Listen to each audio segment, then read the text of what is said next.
Thursday the 10th, 2014. Let's call the Scituate Planning Board meeting to order. I need a motion to accept the agenda. So moved. Second. All those in favor? Aye. One thing that we will do is we will talk about the town meeting at the end of the, just before we adjourn. So the first item on the agenda is the public hearing for accessory dwelling special permit for 92 Marion Road.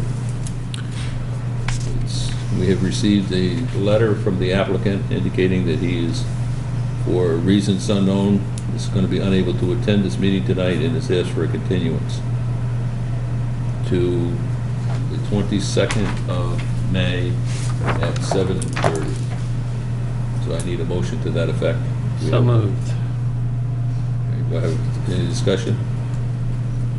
Aye. All those in favor? Well, say I second. Yeah, aye. Richard seconds. Okay. There is a draft motion in your packets to approve. There was one to deny, and now you've got one to approve, so you can compare and contrast. And if you have any feedback or thoughts during the week that you could let me know, that would be appreciated. Good. So given that we're now free for a while, we have, what are we going to do, accounting, going to do bills? Form A? There? The Form A was moved up, and the gentleman's here. Oh. Okay, Mr. Form A, come up, introduce yourself, and tell us what you want to do. That's a strange name. Mr. Miskey? Tony Machini. I live in 140 Holland Street. But, go ahead. Oh, you can just explain why you're doing this. And Oh, what okay. you're doing. I also own the property in 138 Holland Street.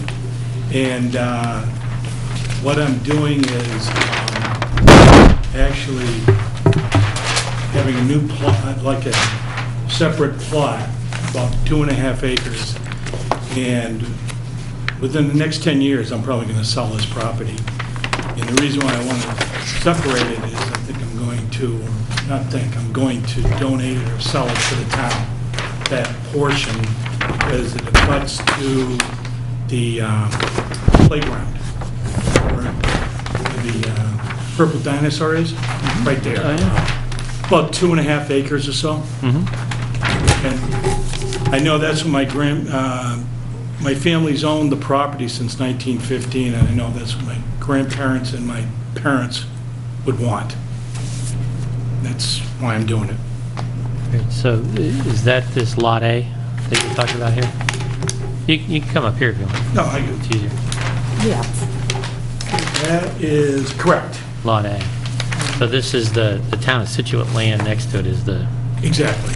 playground, okay. Yeah, there's a ball field there, and Oh, I should have drawn on this. and actually, when I wanted to actually do the lot,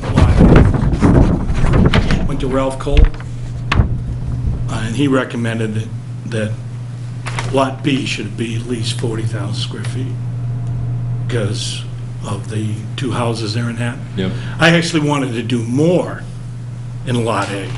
You know what I'm getting at? Yeah. For the playground, but he said, You gotta do it this way and everything should be okay. Ralph's a good person to listen to. Any questions from the board? That's good. Laura? Both the lots have less frontage than the zoning bylaw requires, but the frontage is existing, so there's really no issue with it.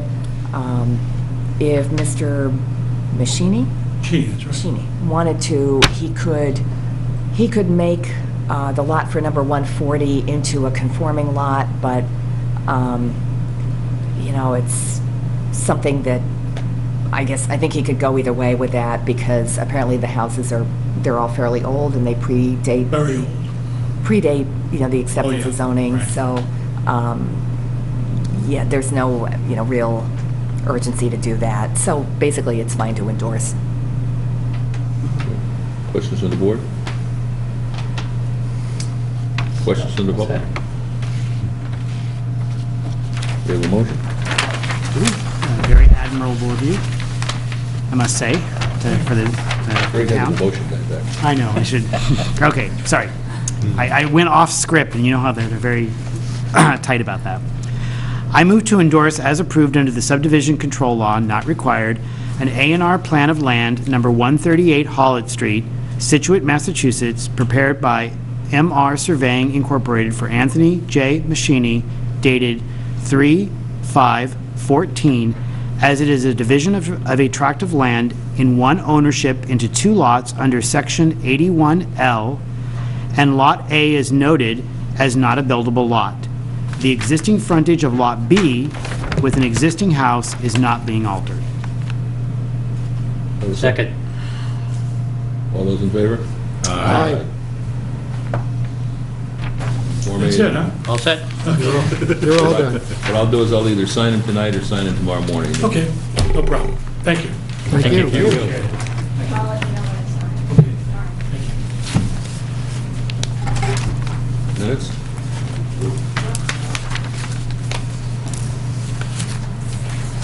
He actually changed the title block on that one, so it says 138 Holland instead of 140. So I have three prints in the bylaw. Okay. Oh, okay, so this is not the right one? Because Oh, he actually good. listed it as Drew on mine. 138. So, I dodged the bullet that time. Oh, I thought we had one of each. Okay, we have minutes. I move to approve the Scituate Planning Board minutes from March 13, 2014, and March 27th for 2014. have a second? Second. All those in favor? Aye.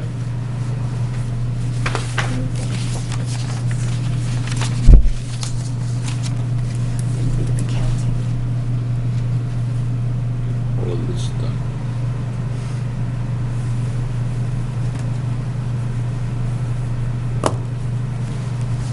There's where's number one, of those minutes? Yep, minutes.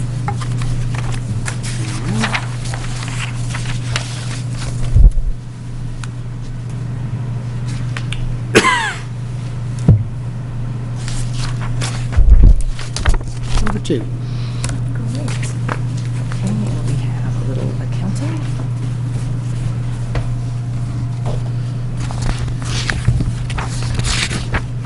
That's the one here, okay. I move to approve, to pay for Chesia Consulting Services, $2,290.46 for the engineering peer review for 50 Country Way mixed-use special permit in the Village Business Overlay District. Second. All those in favor? Aye. Did we pay for the traffic or is John? That's that one. That is Okay, what so that John, is. we're not paying them directly, we pay them through John? We're paying Yeah. them through John, but John did not include any markup on his bill. Okay. Oh, it's just a pass-through? Yeah. That's good.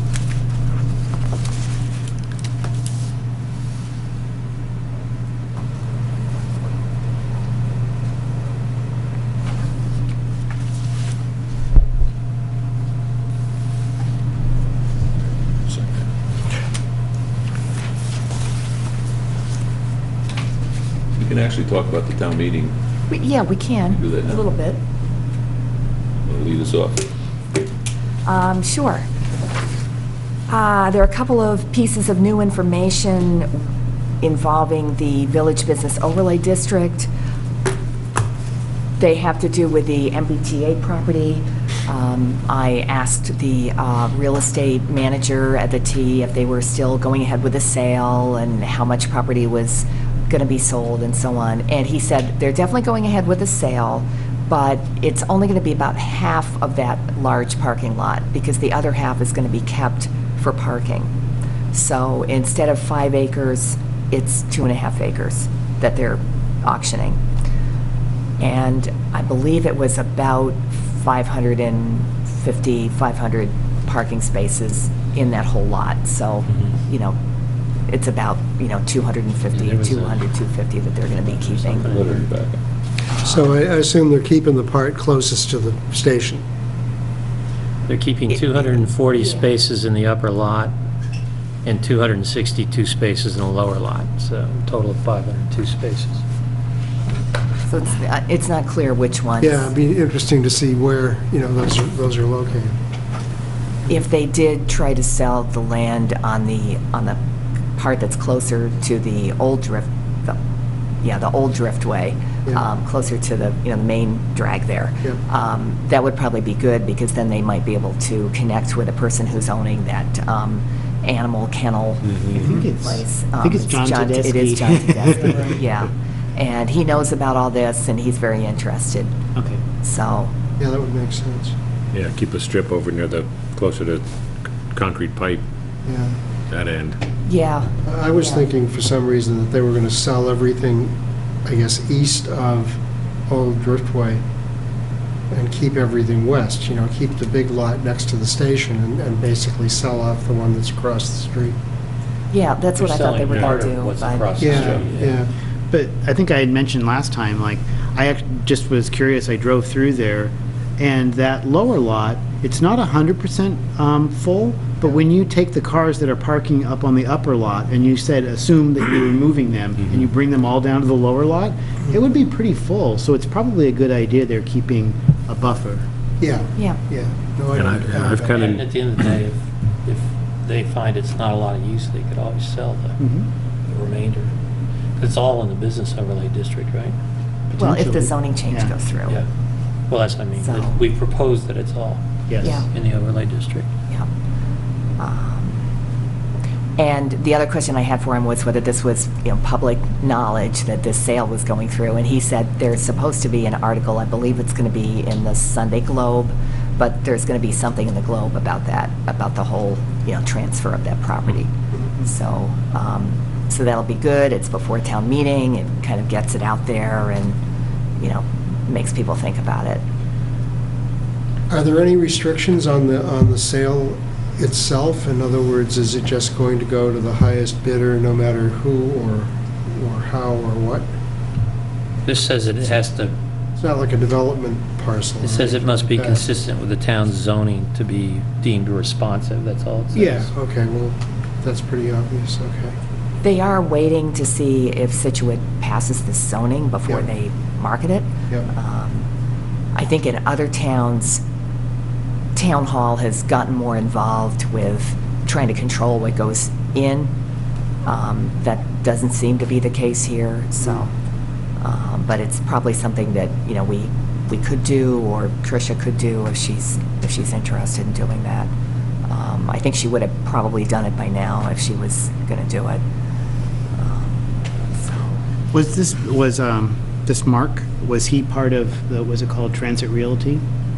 no, he works for the T. Oh, that's So- even better, because I read that the real estate arm, they're actually shopping out contracts, and it may not be the same people, because I think Transit Realty was the arm that basically marketed these parcels, Yeah, and it may or may not, because they're doing an RFP.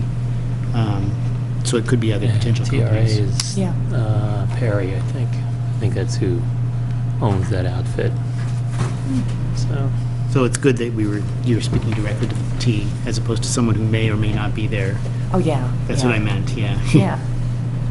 So, And you want to talk So- about our 3 articles? the R3 warrant? articles. The R3 articles?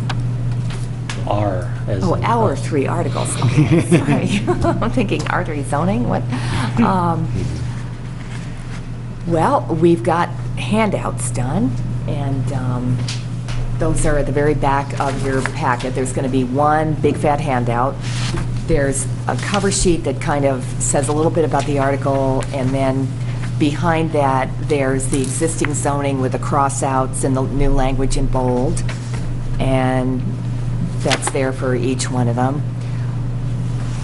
I threw together a PowerPoint for the Village Business Overlay District, which you guys got. It's short. I think Bill and I may continue to work on it because, you're going to talk to it, I assume. So we'll be continuing to work on that. On the Water Resource Protection District article, John Clarkson is also doing a PowerPoint. His is a little bit longer, but we're trying to keep him to 5 minutes because there's, concern about time and all of that. And, Possible. yeah. So, I think that's the main thing about the articles. The bad news is that they are the last item on the town meeting, just before the petition articles. Yeah. We get to spend the entire evening before our articles are heard. But being all students of town government, we relish that, I think. You didn't have anything else to do anyway. Good stuff, good stuff. I thought, was I wrong? I thought we actually removed that parcel here. You did, but then you put it back in again. I don't know if you were there for that meeting, but Oh, the maybe. last meeting, you put it Yeah, back in we again. put it back in the last meeting. Oh, I think I The was landowner gone. was here. We put in the Oh. upland piece of it, not the wetland piece. Not the right? whole thing. Just the upland Okay. piece. I think that was the meeting that I missed for Angela's retirement party.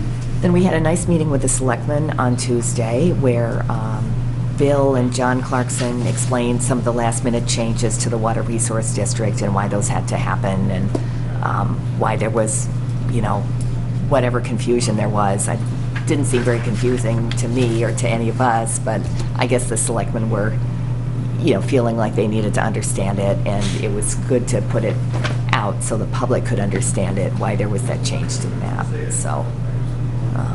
Laura, is there any, possibility that would not be voted through? I'm thinking of Mr. Van Lenten's letter that we recently received. Yeah. And what would be the consequences if it weren't voted through? We wouldn't get our water withdrawal permit renewed. Well, that's, Yeah, I we're guess gonna that's where have I'm to going. go- What does that mean exactly to the At public? least spend a lot more time Town. sort of begging and pleading with DEP to be nice to us. They might handle it all through some kind of enforcement action with a consent order or something, but I don't think they would tell you to turn the pumps off. No, I'm sure that's the case. But what they could do is restrict you to the current level of withdrawal. Yeah, which would restrict, future development until that had been resolved, right? Yeah. 'Cause that's almost as bad. They wouldn't dare turn it off, but to be able to keep it from being expanded, it's really, Well, particularly since we have a number of developments that are sort of underway here Yeah. too. Right? Yeah, that would be hard. And so the petition, or the warrant article that we're presenting basically is DEP's official position on Yeah. the issue. Yep. Okay. And they're fine with the map, and Yep. everything seems good. So, knock on wood. I had asked to be put on the agenda for EDC last night for the meeting, and I had had double booked myself at 7, so I never made it down. But one of the things that I had asked, and Laura could probably give us the details where she was there, but I'd asked them to take a formal vote, EDC to make a formal vote in support of our overlay article, and to see if they would speak to that at town meeting. I think, Do they? Yeah, they did, and they are going to do that. That's great. I think they're very supportive of it. Good. I think,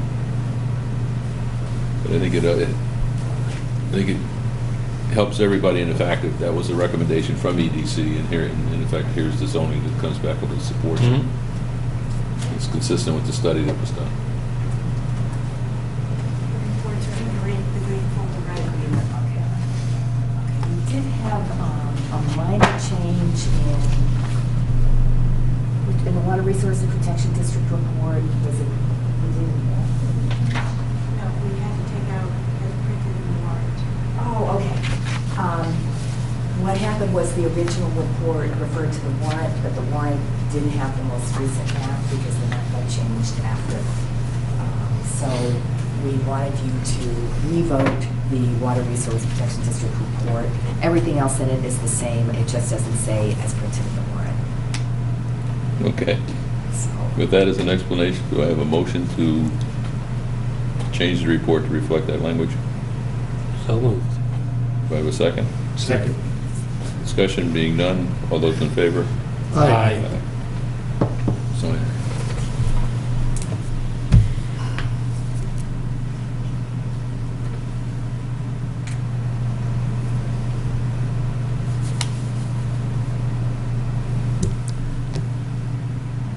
And everyone got their papers in on time. Yay! Yay. So, Has this right number of signatures? So, Bill, what would you like the board members, if any, to do at town meeting? I mean, to be there by your side? Do you want that, or do you not want that? I Or, think once we get there, I think as long as we've got the immediate, the upfront portion in case we have to change the votes or anything else covered, so that we've got a quorum for that. And then from beyond that, I think, for support for the articles, I'm not sure that, having 3 members of the same board sit there and voice their support really adds to it. okay. well, sometimes So there starts if it being like approaches- argument. Huh? If there's like argument about them and Yeah. you feel, I don't know, do you feel like it might be helpful then? And moral support? Well, yeah, I mean, just so one person doesn't have to answer all the, negativity. I guess I don't see that happening. Okay, We'll good. be there. We'll be there for moral support. Sometimes better to have one person be the spokesperson. One right, Yeah. one right. Because it's one line of reasoning as opposed to, bits and pieces of everybody else's. Okay. Yeah. Yeah. Well, Bill's that's not what I was going for. defenseless What was either. your Hardly. Yeah, I think it's just, I think that, to be honest with you, I think they're relatively straightforward.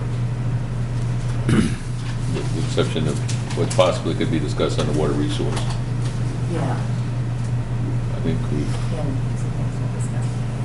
covered the overlay as about as best as we can.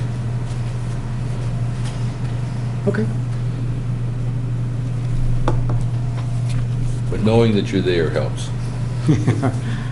We will be by your side. It's what, the 14th, Monday? Yeah, Monday night. 7:30? It's at 7, so it's the 7. meeting is at So we'll be at 6:30. 6:30. Yeah. And we'll be over there, well, I'll be over there much earlier with handouts and trying to claim space in the lobby for the maps, because there's going to be, a lot of other people trying to get that space, so. There's not many articles, but some of the articles are long. Yeah, I think the CPC may have something, and the seawalls or the, Capital plan is that what, double C, triple C? Double C. yeah, double C. Double Goes C. from A to Start double with C. A. Oh, you mean the letters? Yeah. Yeah. So they've got to be done, read, And we're- unfortunately have to be read individually. And we're 19, 20, and 21? Yeah. We're 19, 20, 21, yeah. 22, I think, is the seawalls, and 23 is the senior center. So I wish I could say like bring little whittling projects or something. but Well, if we were Ann, we could be knitting. You could, Yeah. if you were Ann. So, Do we have anything else? not right at the moment. Had a couple of things going on with subdivisions and common driveways. The common driveway at 556, 562 First Parish Road, he's making noises that he wants to get back his deposit, so he will probably be sending a letter in that he wants to get the $5,000 back that we were holding just to make sure the site was cleaned up. I haven't been out to the site, so I don't really know what condition it's in. 214 Clap Road, the attorney is going to be going into the selectmen on April 29th to see whether or not they want the open space. So he's preparing some nice plans that show all the vernal pools and, all the sort of sensitive areas. And I'm not expecting that there's going to be any problem, but I you was just never somewhat know. confused by, I think, a memo I saw that Tricia put out, where I guess she asked you what was the acreage and how did that compare to the land at CPC? Yeah, I wasn't, I think they're looking in some kind of global way at the open space and trying to see whether we're unduly taking land off the tax rolls or something. But I mean, that land was landlocked. Yeah. There's no way There's no that could be development developed. in No. Plus, with all the vernal got the- pools and wetlands, it couldn't Boxford possibly be habitat and all developed. that. Yeah. Yeah. So that one going seemed to nowhere. fall completely out of, you know, Yeah. the group Yeah. that she wanted to look at. No, as I say, I just was trying to think through that. I couldn't relate the two of them between the CPC purchase and the land that was available through flexible open space. Yeah. Sorry, that was me. I've got that same, I love that little, Sure. yeah, that's my We are- tweet. Not my tweet. Our my, next scheduled item is at message. 8:30, 8:30. Yeah. so why don't we move to take a break? And So moved. I have a second. Breaking. Second? All those in favor? Aye. The next item on the agenda is a public hearing for a definitive subdivision plan for 50 Country Way. Applicants are 50 Country Way Trust, Mr. Ford, trustee. Mr. Ford, welcome. Thank you. Why don't you? It's a pleasure to be here. I'm going to introduce my team again. This is Steve Gott, who is our legal advisor, and Gregory Morse from Morse Engineering, and I'll let Steve address the issues. So, good evening, everyone. Before you, we have filed a definitive subdivision plan for the property located at 50 Country Way. I'm sure that you're wondering why we've done such a thing after working for so many months on the mixed-use plan development. So as you know, the WRPD bylaw is about to be changed, assuming that it passes at the town meeting this month. And the 48 Section 6 allows for a zoning freeze for a property that had filed, at the time of the filing, a preliminary subdivision plan, and then within 7 months, definitive subdivision plan. So we filed a definitive subdivision plan to kind of short-circuit the preliminary one. So for the purposes of 48 Section 6, the zoning as it applies to this piece of property is frozen, so to speak. Then, what we're all familiar with is when a subdivision plan is approved, everybody knows it's 8 years from the date of approval. So the statute goes on to say that, and if finally approved, for 8 years from the date of endorsement by the planning board. So while the subdivision plan is in process, the zoning has frozen as to that property. So it's our intention to, I should back up. We also filed a Form A. So the distinction between a Form A filing, which offers grandfather protection status, and the subdivision filing, which offers grandfather protected status, is that the subdivision filing offers grandfather protected status for dimensional issues, like frontage, area, square footage, coverage, things like that, where a Form A plan offers use protection. So, for example, if the zoning change was going to make this only a hotel district, then the Form A would protect the property from having to comply with being only a hotel, because that's a use issue. So that's why we filed both, to make sure that we covered both aspects. However, I believe that as far as the applicability of the WRPD regulation change, that is more applicable to the subdivision plan. So as you may recall, and I'm probably going to leap a little bit over to our next thing on the agenda, which is the 50 Country Way mixed-use development project, is that the new WRPD bylaw, which I think we talked about before, is very, very difficult for us to comply with and then still be able to pull off this mixed-use development. So that's hence the serious need for us to be able to be for this project to be applicable to the old bylaw, which only requires the 20% coverage, which we comply with.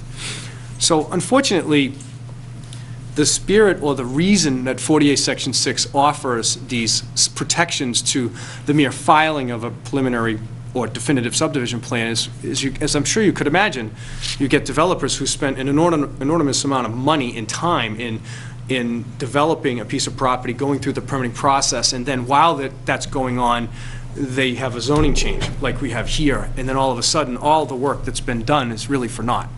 So we have availed ourselves of that section of 48 Section 6 to file both of those plans. So we have also filed the definitive subdivision plans with a laundry list of requested waivers. frankly, we don't intend to subdivide the property as you see it up there. Our intent is to have the property be permitted as we have been all along going along for the mixed use, which I believe everyone would want. So this, the purpose of this was to freeze the zoning and offer us the time we need to get the other project, which, the one that was in process, approved. I can't explain exactly why the definitive subdivision plan works, even though town meeting vote hasn't taken place, if you'd like me to, but it's a matter of the zoning bylaws become effective upon town meeting, but retroactively to the first publication of the warrant article, as far as protection goes. So technically, the zoning bylaw doesn't come effective until the town, votes and it goes through, but you're not grandfathered protected unless your project was before the first, approved, by the way, before the first publication of the town meeting article. So I hope that explains the procedural side of why we went ahead and did this. So tonight, we're looking for, we'll answer any questions you have regarding the subdivision plan, the waivers that we requested, but it's our intention to ask for a continuance for the definitive subdivision plan so that we can continue to work on the 50 Country Way mixed-use project. So then why don't you tell us about this plan that you have no intentions of building? Well, the plan involves, as you can see, it's a subdivision cul-de-sac road with 2 lots, and from that point, I think Greg could probably explain a little bit more about the engineering part of the plan. Why don't you just give us an overview from an engineering standpoint, and then talk to the waivers that you're looking for. I'm going to flip to the lot layout plan that best shows the property. Property line here shown in bold. In total, it's approximately 1.4 acres. It has frontage along Country Way, as you are aware. It abuts Stockbridge Road to the north and the MBTA Greenbush line to the east. What we propose to do is to come in with a cul-de-sac, a 42-foot wide right-of-way. To the center of the cul-de-sac is approximately 140 feet. And then off of that, we've subdivided 2 individual lots. Lot 1 being 25,000 square feet, Lot 2 being 20,000 square feet. All of the land area here would be upland area. Where this is a commercial subdivision, this would be for permitting of the road and creation of the 2 lots. Further down the road, if this were ever to move forward, you would then have individual lots coming back for individual site plan reviews on the build-outs of each of those lots. We did ask for a number of waivers in hopes that this project would be continued and allow the other one to proceed with the zoning freeze. What we asked for was waivers as listed on the cover page here. I can go over them individually if you'd like. I think that would make sense. Okay. Waiver 1 was from section 7.2.12C, and it was to allow construction of a subdivision road with a center line offset of 160 feet from the center line of the proposed road to the center line of Stockbridge Road. Typically, the requirement is 250 feet from center line to center line of roadways, so we asked for a reduction in that. This property is limited where you can access the project. We can only access over the frontage that we have. And how does that road track on the easement?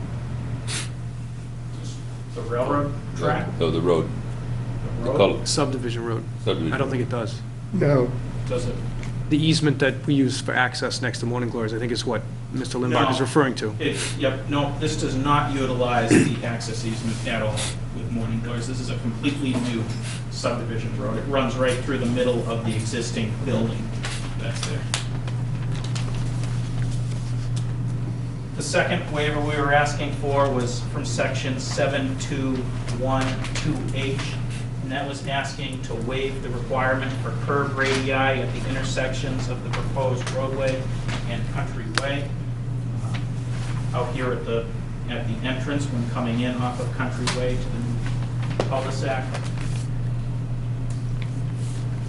Request number 3 was from section 6337. That was to waive the requirements for erosion control plan and narrative to be submitted with the subdivision plan. Waiver number 4 was section 6336, which was to waive the requirements for a landscaping plan to be submitted with this subdivision. Waiver 5 was section 634, which was to waive the requirements for all of the supporting documentation in subsections, including, but not limited to, observation pits along the center lines, stormwater management calculations, traffic reports, homeowners association documents, as requested by your rules and regs. In waiver number 6 was section 7219. It was to waive the requirement for sidewalks within the subdivision layout.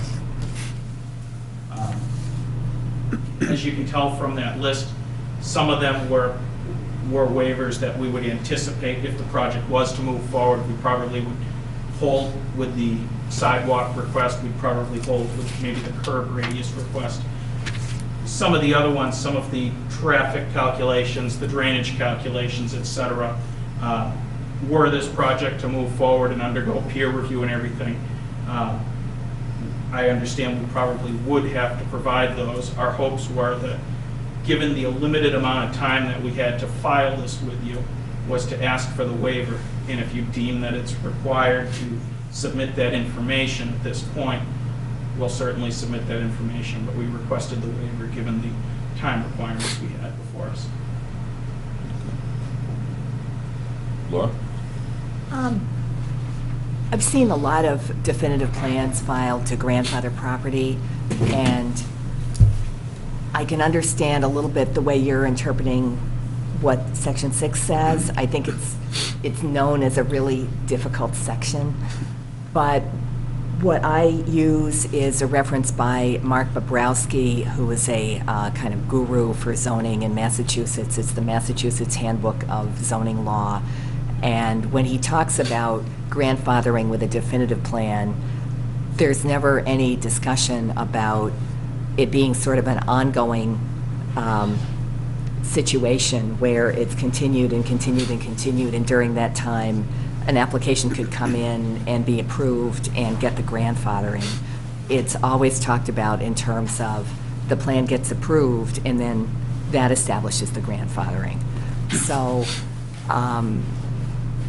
if there's really confusion about that or a disagreement about that, I'd suggest that we get some kind of opinion from town council about it, because otherwise it just seems a little bit unwieldy to have this have to be continued and never voted on, and that be like a legitimate means of getting the grandfathering. I've never seen it used that way before, and I've seen a lot of these plans. So I think we should kind of try to get that straight and maybe get some, some advice from town council about it. So that was the first point I wanted to bring up. Secondly, I did check with some other towns what they do when there is a plan submitted just for the purpose of grandfathering, because I didn't want to hear that, oh, well, other towns, don't do this or what have you. And most towns, well, all the towns that I talked to, grandfathering plan or not a grandfathering plan, the approach is that this is a plan that could potentially be built. So you want to get all the information. You don't want to approve it without really knowing if it's buildable or not. So it sounds to me like you would need to get all the drainage calculations, the traffic study, whatever it is that you deem that you need. I'm not sure if you're going to need a traffic study for a 2-lot subdivision, but you certainly would want the drainage calculations. You'd want to see how stormwater can be treated not to impact the reservoir or the drainage system, which might have some connection with the reservoir. So those are the kinds of things that you would need to take a look at. I think you'd need to make sure this is really buildable, because if the plan can't be approved, it sounds like the grandfathering, it would continue while there was an appeal if the appeal went through. But if the plan couldn't eventually be approved, then the grandfathering wouldn't be there. So I think it has to be something that's really, that's really buildable. If I may, just on that note, I don't, I'm not going to disagree with Laura, but I can tell you that we didn't submit a plan that couldn't be done. We would never have done that. So whether we have all the information right now, maybe not, but we would never have submitted a plan that could not achieve the subdivision. Well, I'm certainly not, in a position to really say whether it's buildable or not. I don't know that the board is, because I think the board just needs more information in front of it. So that's about all I had for the moment. Comments from the board? You're rested after the last meeting off. Start with Richard. So what I think you are telling us is that if we approve this plan, well, first, continuing it is not an option in terms of grandfathering in your mind, and in your experience, that it needs to be approved in order to kick in the grandfathering aspect of it. Well, just that it can't be continued indefinitely, Right. which I think was one of the ideas. And if That we the need to applicant approve it, then it needs to be approvable, and if we approve it, it could conceivably be built without any further judgments or, coming before us or whatever. Now, I realize it's not the intention to build it, but having been approved, we've given you the right to build it. So I can completely understand Laura's position on that. Yeah, well, I would say that would be consistent with my position, too.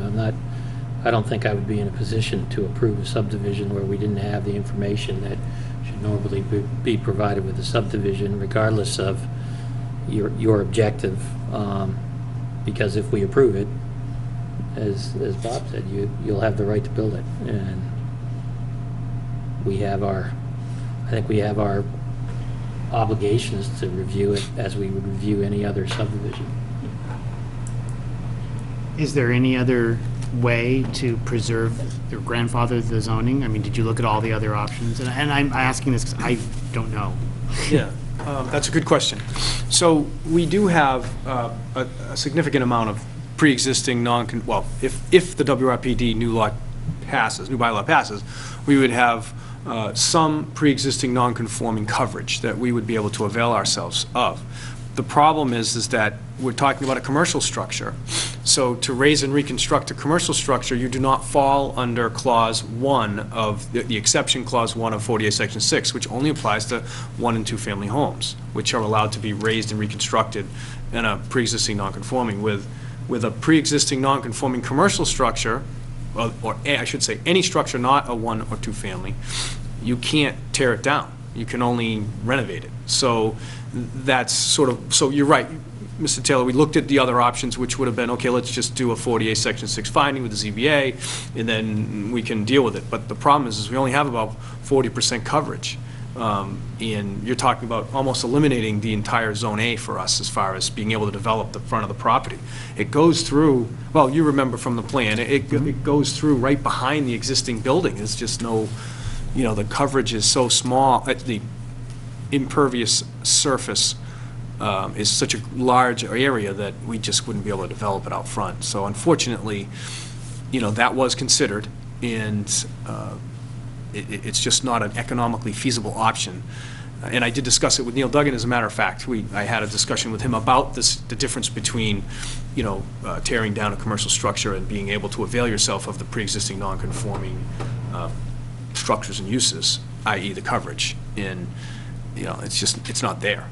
You can do that with a single-family or a 2-family home, but not for a commercial structure. If you tear it down, everybody knows you're supposed to comply with the bylaws, the new bylaws. Mm-hmm. So we're left with this issue.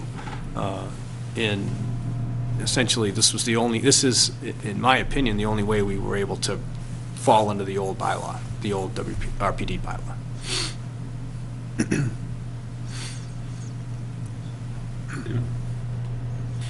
Well, I hear what you're saying. Again, I guess it doesn't really change my view on what our responsibilities are. And on top of that, what we're talking about is a Zone A for the town.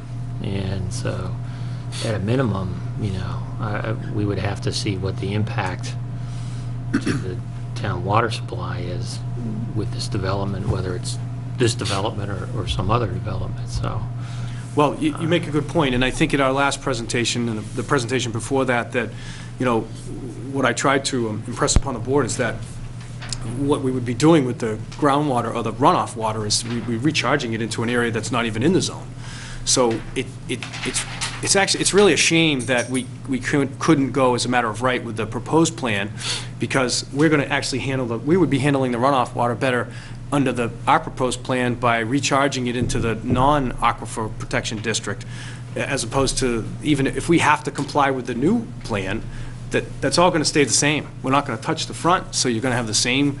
We're not going to have the drainage that we need. We're not going to be treating any of the runoff water. We're not going to have the safety protections for the parking areas that we can develop with the technology that we have, with the gates, the shutoffs, the filtration system before we recharge the water. All that stuff would go away. It goes away if we have to leave it alone, because we can't develop it with a less than 15%, coverage. We can't do it. So I totally agree with your point, Mr. Pritchard, that you have to be concerned with that, and it's ironic, but the plan under the old bylaw that we have, because we're going to make it brand new, is going to do more to divert potentially contaminated water runoff, to clean it, filter it, safety. We're going to have safety gate valves if there's ever a leak in the parking lot from a hazardous waste release, and then it's going to be recharged outside of the district, literally in the back, the back of the property, which is not within that Zone A.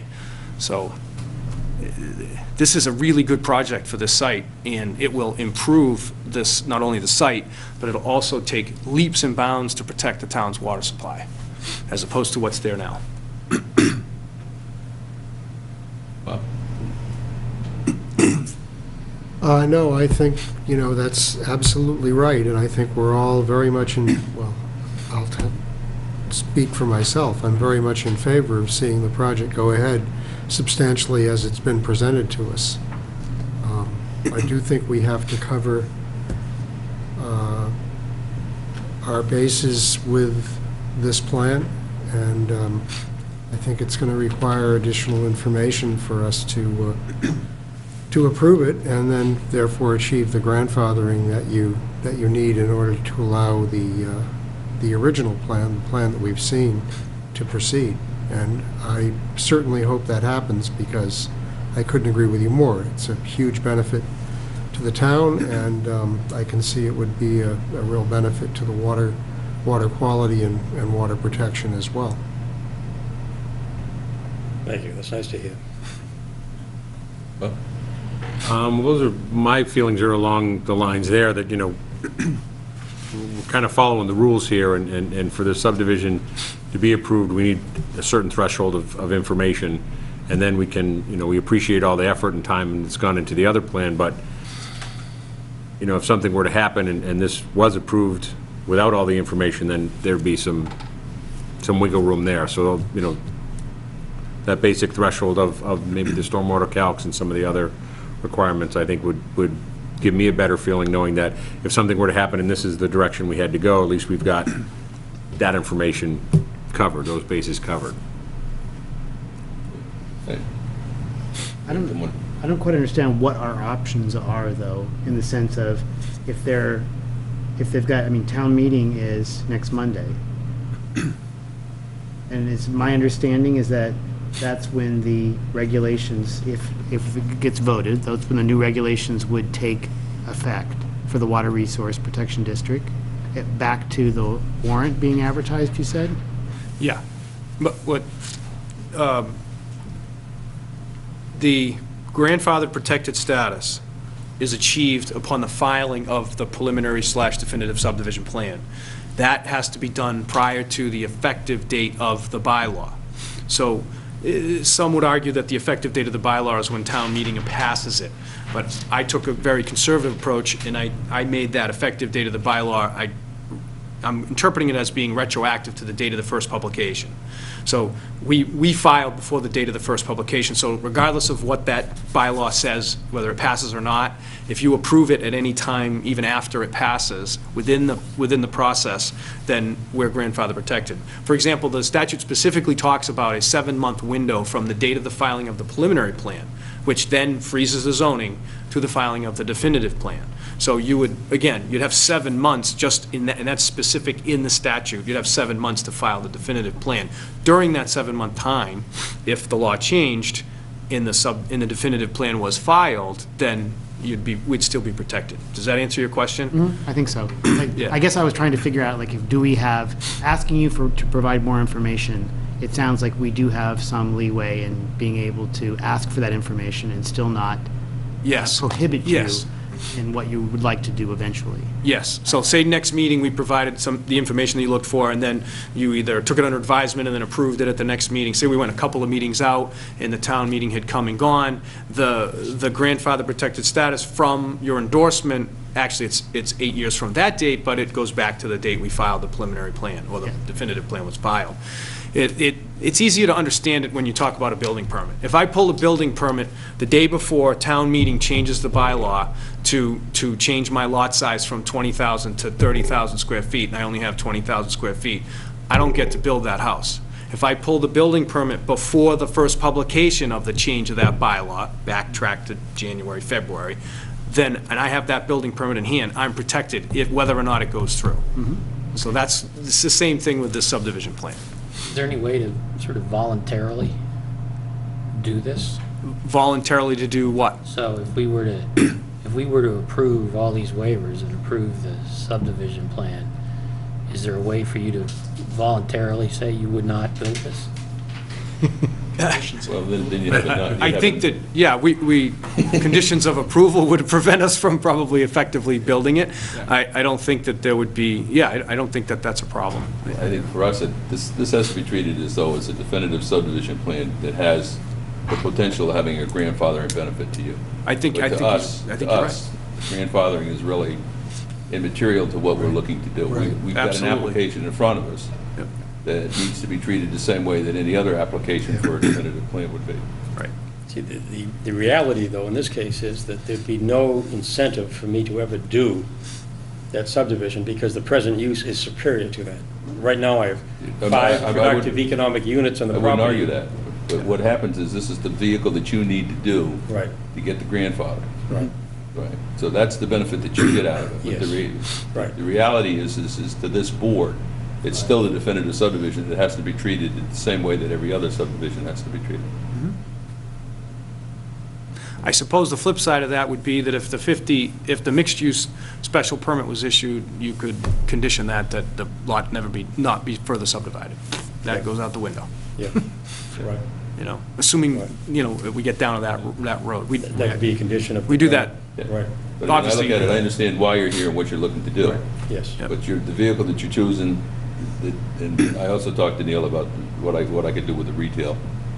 Right, because I was looking, is there other, what are the alternatives to the grandfather? So I got a little bit more education than I started out to get, but I got it. But from my expectation is that what I would expect to see with this application is pretty much a standard. I would expect that you'd come back up and look for maybe the roadway off-center. You probably look for the waiver of granite curbs or something of that nature. You may look for sidewalks. But I can't, with any degree of honesty, expect you to look at me in the eye in a straight face and tell me that I'm not going to do the drainage. It was all a matter of time. Well, I understand that. Yes. And that was the time pressure that I put on Mr. Morse, Yeah. because I wanted to be as conservative as possible about filing the plan prior to the first publication, as opposed to, having to then interpret yet another section of a torturous section of the zoning statute to mean that the filing could have been before the vote, you know what I mean? So we just wanted to have it, make sure it was in. So, I mean, I'm actually pleased to hear that the board is inclined to, consider the subdivision and approval of it, because I think that would be, as far as I'm concerned, belts and suspenders for our, protected status, so. But I think the subtlety, I would say that we're inclined to review it because you presented it. I have to say, I'm not happy about reviewing a definitive subdivision you have no intention of building.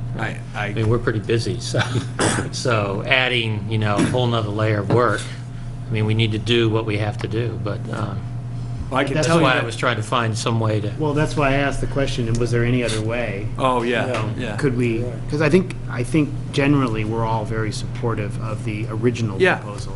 Look- So look- what can we do legally, and what's the right approach, I think is what we're looking for. I can certainly speak for Chris, and I don't have to. He doesn't want to do this either. You know, this was just something that got sprung on us as the, you know, the Water Resource Protection District bylaw got changed. And this is, in my opinion, this is the only mechanism that will allow us to achieve a result. If we had gone forward blindly and just ignored this, and then you folks voted on the special permit and we got it and everybody was happy, the problem would be that if, well, I suppose there could be appeals and things like 50 that. cents appeal, it's one letter.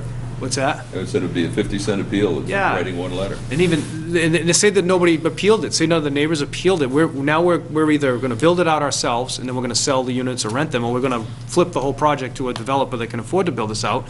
They're gonna do their due diligence, they're gonna see that this bylaw changed, and these guys that they do the stuff that I do. I discovered it, so they would discover it, so I we must really. admit, I was a little bit upset with my counsel when I first heard about the water bylaw thing. I telephoned you and said I was very concerned about this, and you said, well, you shouldn't be because it's grandfathered. And I went back and told him, the chairman says we're grandfathered. And he says, no, Chris, I'm not sure we are. And so it turns out, he said, we're going to have to do something else. And so, you know, but That's where, when I mentioned my education, that's where my education started. Right, but I said, if it's good enough for the chairman, it's good enough for me. I said, why don't you just shut up? And he says, no, Chris, we got to do it right. So Hey, we're there- doing it right. There are many, And, you there know, aren't too many and, times when I wish I was wrong. Yeah. But this was one of them. I wished I was wrong, believe me. But I could not give Mr. Ford any other opinion than what I felt Yeah. was the way the process works. So, and I certainly appreciate the workload, and we certainly appreciate you helping us. I think what I'm trying to say is that I think we all need to do this together so that we can get to the real thing, and that's the project that everybody wants. Right. I must ask myself, and I don't know if I've asked you yet, I'm asking myself, could we just go 40B? Yeah. You know, and then just, you know, with a fresh approach. And if we can, I think I really have to take a hard look at that, because this is getting very expensive, very expensive. We're 8 years into this, and meetings and meetings and engineering, and now a whole new slosh of engineering reports for something we have no intention of doing. I have no intention of doing it. I'll write it in blood, and, you know, if you want, because obviously I would never do something like that. It would be stupid to do something like put a two-house subdivision out there. But at any rate, and I recall again, Bill, when I came in here 8 years ago, you said, boy, this is a great project for 40B. I'd endorse it right away as a 40B project, because the zoning didn't allow what we were looking for initially. But it seems that everybody seems to want this to happen, some apartments built in this area. And it's getting very, very hard to accomplish. And I have to find a way that's going to make it economically feasible, because as the costs go up, it gets less and less feasible economically to go forward. I mean, your decision to go 40B, that's your decision. It's our decision, I realize that. And we'd rather not. But what- I'd like to work, I like the bylaw. I went to all the hearings in developing the bylaw, and I said, this is the right bylaw for this town. And so I didn't want to go 40B. I said, this is, and I like the mixed use and everything about it. And so But in terms of zoning, you've hit the perfect Yes. storm. it is, yeah. Okay. But I think what Mr. Ford is trying to impress upon the board is that if the board could see fit to grant the waivers, and maybe not necessarily in the way that they would normally grant the waivers for a subdivision that was going to be built, but understanding the purpose of this, understanding that the real project is behind this, I think what he's asking the board, or trying to impress upon the board, is that whatever waiver he doesn't have to comply with, it saves him money, and he spent a lot of time and a lot of money to get us to this point. That's all. I think that's really what he's asking, is that if there's any discretion in the board's authority to grant us some leeway. I understand the drainage calculations, you know, that's probably not on the table, but if there's anything that the board could see fit to avoid having to cost Mr. Ford such further funds, as, you know, it wasn't his fault that this bylaw was being changed, and certainly, it just happened. Like you said, it was the perfect storm. We just hit it in the wrong place at the wrong time. But I mean, I'm sorry, go ahead. Could we as a board put any kind of like weird condition saying we have, like you almost said, approve but not ever build it, but not go that far, but say approve, but you can't start construction until 2025 or I don't know, something like that. Something that would be completely restrictive, but at least it would cover us, per se. Is that feasible? But it still doesn't get down to the fact that, is this really an approvable definitive subdivision? That what you're assuming is that I can work it out somehow so it would be approvable, right? But No, I think what Richard's is saying is that you actually approve it with a condition that Makes construction it- doesn't start for 8 Yeah, years or something. it makes it Or- non-buildable, basically, without saying it's non-buildable. yeah, What if you- What if This it I was couldn't agree with that. Fine. Well, That's why I was asking, could you actually approve it with some affirmative statement from that goes with the property or whatever, that says it won't be built? Or approve I mean, it, in that case, then you don't have to waste a lot of time on it, but that's probably something you'd have to ask Yeah, our I legal wonder if that counsel would about. really Yeah, be I think kosher. there's a limit to how far out on that limb we can go before we Yeah. fall. could In you, a sense, it's kind of a backup thing, and you could approve it as a backup only, and only buildable in the event that the present project, for some reason or other, does not go I forward. appreciate that, but if that were the case, if I were proving it with the chance that it could be built, then I would want to see all the stuff we would normally approve. What if the with it. approval was conditioned Could you upon us condition- filing those, Yeah, the right. waivers requests? That's or exactly filing, where I- complying with the waiver request? that's exactly what I was thinking. You'd condition it on the submission and approval by the board of an erosion control plan and narrative for the subdivision, a landscape plan for the subdivision, documentation supporting observation pits, all of that kind of thing. It would be a condition that that material or information be submitted to the board, be approved prior to the approval being final or having force and effect. Any work begun? Any work Yeah, begun? prior Any work to a pre-construction conference. Exactly. Yeah, Seems right, very exactly, reasonable. exactly. I guess I can't buy into that. It's pushing it pretty far. I think it's pushing it a lot. I think it's like, Because it's still. because the next application I'm gonna get is, instead of being, 6 pages with some generic detail on it, it's gonna be 2 pages with basically, 100 waiver requests. with Yep. 100 waiver requests. Yep. I think, and thought about this for quite a while. What this is to me is basically, it's a definitive subdivision application that carries the benefit of grandfathering once it's approved. And it should be treated no different than I did when I did any of the other subdivisions that are done. I think also. Uniqueness, excuse me, the uniqueness is the fact that unfortunately, you can't cover this. A lot of the other grandfathering we've done has not been with the definitive subdivision plan. It's been because we could do it with a Form A. Because they're dimensional as opposed to use. I guess that's where I come from, and I'm not sure that I can see a way around it. Can I ask I Chip in I for a would sec. want sort of legal opinion on anything we went sort of that far with anyway. Because it may, in fact, be the case that if it doesn't rise to the standard of subdivision review, if it's sort of a sham approval, it may not afford you grandfathering anyway. From a legal perspective, I don't know if that's the case or not, Well, I think all these things, too, depend on not having an appeal that would overturn it, and any situation when you're in a business district with people all around you watching what you're doing, could be somebody that says, oh, I don't think he should be able to get away with this because I didn't file one of these plans, I didn't have good legal advice or whatever, I'm stuck, so I'm going to appeal. I mean, there are all sorts of sort of cantankerous people out there. But going back to the costs again, I think that we all understand that the really expensive part of this is going to be the drainage calculations and the peer review. I mean, that's the part that costs something. With a two-lot subdivision with a short road, it shouldn't be, shouldn't be that expensive, hopefully. I mean, it's not like a 10-lot subdivision of the kind that, you have submitted, a number of recently. This is a whole different ballgame than that. The erosion control plan and narrative and the landscape plan, I mean, I think those are not going to be major costs at all compared to the drainage.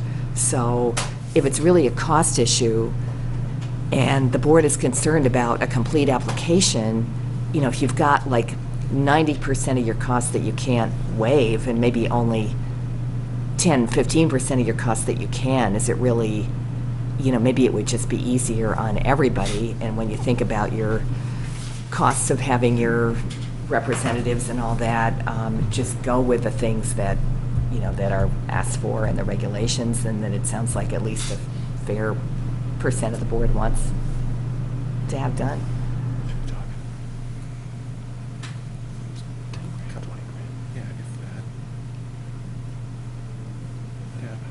While all my colleagues discuss this on my behalf, would you guys caucus together? I just want to ask the question of the committee. If we were to modify our plan only to build the two residential buildings out back and then remodel the front building without touching the ground or anything else, would we be able to go forward under the current bylaw without getting involved with the water resource protection change should it occur? I think you probably could. Because we've thought of that in terms of what the next subject in the agenda is, a discussion about 30 units versus the permitted 24 units. And in a way, we're prepared to knock it down to 24 units. And so we might want to go that route anyhow. And we would just go back and modify the existing building in some fashion, remodel it, and without touching the footprint or anything else. So that is an avenue we may want to go. We don't think it's the best for the town. We think that front building would make a nice statement, would meet the goals of what you want to be an attractive, real mixed-use building. But if the new water bylaw is going to, prohibit that, then we may want to look at that. But meanwhile, what do you guys think? Let's hold that. We'll hold that. It's just a thought, that's all. Yeah, I mean, we talked to Chris and I, and Greg talked about that, leaving the front alone if we're stuck with the WRPD, and then just developing the back. Again, it's just, we get into a situation where none of that is going to do anything further to protect the water aquifer for the town. It's not really what this bylaw was intended to do. The bylaw was intended to put buildings close to the street, to have mixed use and parking, you know what I mean, more of a walking village type atmosphere. It would be a shame to have to go that route, and I don't think that's the most, it's the most effective. Let's hold that for a minute, because I think what we've That got is the next, that's probably the next one. It's yeah. more logical, the next one as opposed to this one. Right. I think that what Greg and I was just, I was asking Greg, because I don't know how much these things cost. Right. And I think it would be, it may be something that Mr. Ford would consider after we wrap up this particular hearing, once we talk about the numbers. But I think it's an important distinction to talk about the different engineer, the peer reviews. Greg is telling me that the cost differential can be substantial depending on who gets chosen. So I think if we can, help with that, maybe it would make it economically feasible for us to then say, well, let's just do that instead of the other options that we have, developing the back, not touching the front, 40B, et cetera, et cetera. So maybe Laura could help us with. The way that we pick them out is we try to do as best we can on a rotating basis. Yeah, well, that's fine, and I understand that, so. The next one up is a person that you like and you feel it's affordable. Yeah. That you may luck out. It may very well be it's a person that you feel it's unaffordable. But Yeah, that's the next person up. In Mr. Limbacher, the differences that I'm being told on the different subdivisions, I would venture to guess would probably heavily weigh in Mr. Ford's decision. We're talking about a substantial amount of money more, depending on which peer review We engineer looks at it. already have done extensive drainage calculations for this site. I mean, is there any transferability of calculations? I mean, I'm just wondering. but, I'm not an engineer, That's- I have no yeah. idea, right? Yeah, it's Okay, Completely very, very minor, but it's a totally different animal. okay. Yeah. You may be able to draw something out of the traffic study, but I mean, because Yeah. you got significantly less traffic than you had. Hopefully that would mean we wouldn't need a traffic study, because it's obviously significantly less, but anyhow. And I, just for the record, we're getting close to wrapping it up, I'm sure. Backing up to my initial statements is that it's our position that the grandfather protected status was invoked the minute we filed the definitive subdivision plan prior to the first publication. That, in my reading of the statute, the approval is only necessary to gain the next 8 years of protected status. So that during the time that this is in progress, or even the 7-month period between the preliminary plan and the definitive plan, which is allowed by statute, the zoning is frozen as it applies to this property. So that, just wanted to remind everyone, even though we got so far down the line, that that was our initial position. I think it might be wise to get an opinion from town council. Yeah, I think so, on that, because that's, because it different really in my seems opinion. completely different from what's in and the again, I'm the Bobrowski. non-lawyer in the room. Well, the Bobrowski doesn't address that window, and I think because the statute is pretty clear that the filing and then the 7 months thereafter, or until such time it's endorsed, the zoning's frozen. So I don't think there's any magic to that part of it. There's magic to other parts to that particular Well, tortured he's But I statute. think- comprehensive about everything. Yeah. You know, so he never. Oh, I have the that book, I know. interpretation, so. Yeah, but he doesn't really address that, this section. No, I think because it's never been used before. Well, that- But it's just maybe. Yeah. Yeah, but I I also can't think speak when he to that. talks about a definitive subdivision plan or a filing, that the filing is complete. So do you want me to get some kind of, well, I'm sorry. Yeah. Yeah, that's a good point. So I think those are the two issues that we need. We need a decision on those two issues before we spend more money to go forward, though. We can't just come in and do it and then be told that later. So someone's got to advise us that that's the position the committee is going to take before we do anything else. Okay, whether the filing is complete Yep. and whether the Or what constitutes a grandfathering is complete during filing. the, okay. Yeah. Yeah, I think we need to flip that around. What constitutes a complete filing? Yeah, If they don't I think accept that's that, then up to we'll you to go forward. interpret, though. you can decide, yeah. Yeah. I mean, I don't think he's going to interpret that for you. Okay. Do what they need to do. No, it's really more around when has this clock already started ticking? I mean, has this already sort of started? Has they put a stake in the ground and says they got a certain period of time? Some not significant numbers. I think that as long as it's eventually approved, they'll get the grandfathering. But this language about it being in process, I've never heard it interpreted before that while it's in process, you can get the special permit and that the special permit is going to be under the old Same. zoning, unless it's approved. I mean, it has to almost be approved before the special permit's approved, so they know what zoning they're under. Can And you they get can't a be like clarification on plain- that? Yeah, that's what I'm going to That's ask. the one we Yep. need, right? And one last question, Steve, you were talking about that you researched the other, if it was not a commercial structure, but if it was a single-family house. Yeah. You were able to demolish it. Right. And still be under the zoning. Yeah. Is there any avenue there of like getting some kind of special, not a permit, but I don't know, is there any other avenue in that regard? Yeah, you're alluding to like a zoning board Yeah. finding under 48 Section 6 that the expansion, see, the problem is that statute reads that it's an expansion of a pre-existing non-conforming structure, not reconstruction. You know what I mean? It's not raise and reconstruction. It's you know the whole expression, expansion of a pre-existing non-conforming structure is not substantially more detrimental to the neighborhood? Well, the key here for us is expansion as opposed to tearing it down and building a new building. You know what I mean? So it would not, it just doesn't lend itself to being able to do what we want to do as far as the drainage and the water protection. We could stick within that 40%, or whatever the number is of the impervious surface that we have out there. Is that what you're talking about? Well, I was just wondering if there was any other, along that lines, Yeah. if there was another avenue to go, instead of the planning board in that particular case. I don't know whether that would be, like you said, the zoning. It would be, if- yeah. If That- you could go and get a special consideration from the zoning board. I don't know if that's even possible, but I'm just trying to think of other ideas here. Yeah, I don't think we can if we want to, completely change that front section of this lot. Okay. If we wanted to leave it the way it is and maybe move things around a little bit, then you could get that finding probably from the ZBA. But to do it the other way, to do what we proposed from the beginning, that project is all based on the previous WRPD bylaw, the whole thing. The financial feasibility of it is based on that, so. I mean, I could certainly explore that some more. I've looked at it already some, but frankly, it's just not as conducive. I think if we were to go that route, it would just be leave the front alone and then build in the back. And I think that's really the most way to do it. And I don't think it makes sense from an overall project standpoint. It doesn't improve anything out front. It would be a shame to have to do that, because I truly don't think that's the spirit of this particular bylaw.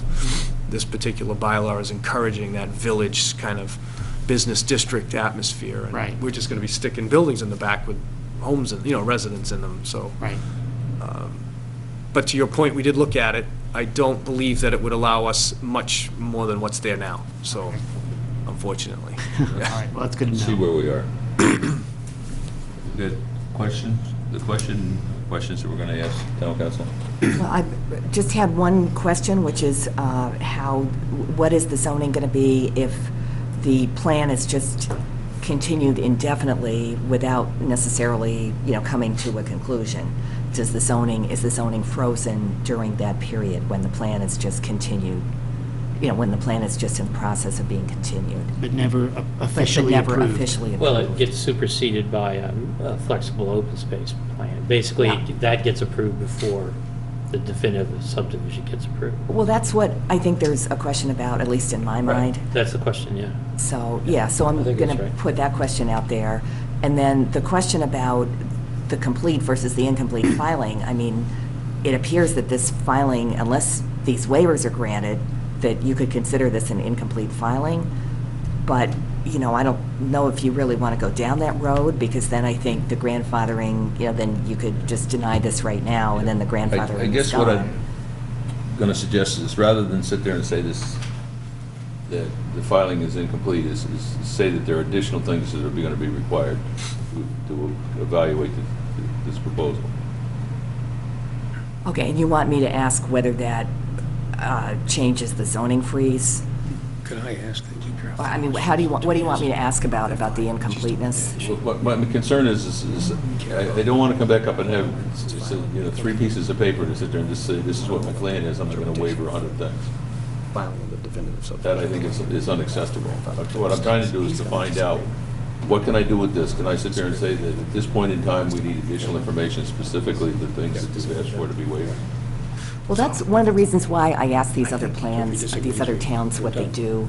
And what they do is they get all the information, and they just look at it just like an ordinary plan. Well, you know. okay. So we don't have to consider it incomplete right now. We can continue it and get additional filing and review that, right? Yeah, Yeah. yeah, I think that's up to you, yeah. And then at that point, they're still in their, whatever their grandfather period is. And we'll get the other answer we need here as to whether we have to do the definitive subdivision before we can do the flexible or the mixed use. Yeah, Yeah. Yeah. And the only other thing that would work for me is I will prove it if if there's a way to have an absolute statement that they won't ever build it. They'll waive their rights to it. okay, I can ask about that. You might as well ask. I don't know. I mean, don't know we're if all that's- sort of, we're trying to dance around kind of the issue here. and I It mean, might be good just to ask them straight up, can you do You something could like get that? somebody else buying the property come in and say, gee, I'd like to get that condition removed. That one that says No, it'd have that to be this will never recorded be with the built. deed. Well, it would, but you might have some other people sitting here in 10 years that say, oh, that was a crazy condition. Why did they do that? We'll take that out of there. Not a condition, I'm saying it's a Oh, like something document that they gets record. recorded with, Okay. on the deed, yes. Okay, No, I wouldn't do it as a like a condition. deed restriction. Yes. Okay. Let's see if we can't wrap this up. Yeah, and I want to say to Mr. Ford that we are very sensitive to the cost, and I think we all want to move this forward in the right way, but we have a responsibility to the town to be fair for all applicants that are coming before us. So we have to do our due diligence. But at the same time, I wanted to say to you that we are trying to be very respectful, and I completely understand your point of view, and we will try to do our best. Thank you, So, thank you. I think where we are is, one is we've obviously got the questions to go to town council. But I think I get a sense of the board is the fact that we're willing to make carte blanche a waiver of all of those items. So what I'm going to suggest is, that in some of them, I think, and Greg, you probably got a reasonably good history of what this board has waived and what they haven't waived. Yes. It's not, we haven't waived stormwater, but we've waived granite curbs. It's So all I in think the what I would absence do of is when you sit down with your team and figure out what the costing is and that I don't think it's unreasonable to have what I want to call typically accepted waivers, right? It's not unexpected or not unreasonable to request those. So I think that would be, go forth, huddle, and figure out which waivers, and then cost it, and then figure out how you can provide that information. although, We need to formally take a vote to do that. although, may I say something? My understanding is, it sounds like what Laura, the research that you were going to ask town council might impact what they end up doing, right? Or not? I'm not sure. Well, we give the answer. Okay. We'll get the answer. That, yeah. I mean, that seems Get like the a answer. priority number one right there. If I was on that side of the table, Well, that's that's something I'd want Laura's to know. priority. Okay. I'm sorry, Bill, I don't understand what you just said. What would you want if you were on our side of If the I table? said, if I was on your side of the Yeah. table, I would want the questions that we were proposing, the answers to the questions we proposed to town. Right. Before we We'll- go forward with anything else, Yeah. I mean, That's right. exactly right. Our intent would be to Okay. wait until we hear back on those Okay. two, because if they go in our favor, Right. then we don't have to submit, the filing's sufficient, and he agrees with me that the filing grandfathers us as of the date of the filing, then we don't have to do anything. You know, we So can just, having agreed to that, the question becomes is, obviously, we need to extend it. We can do a continuance, and the question is to when. But before I do that, are there any questions from the public? You're the public.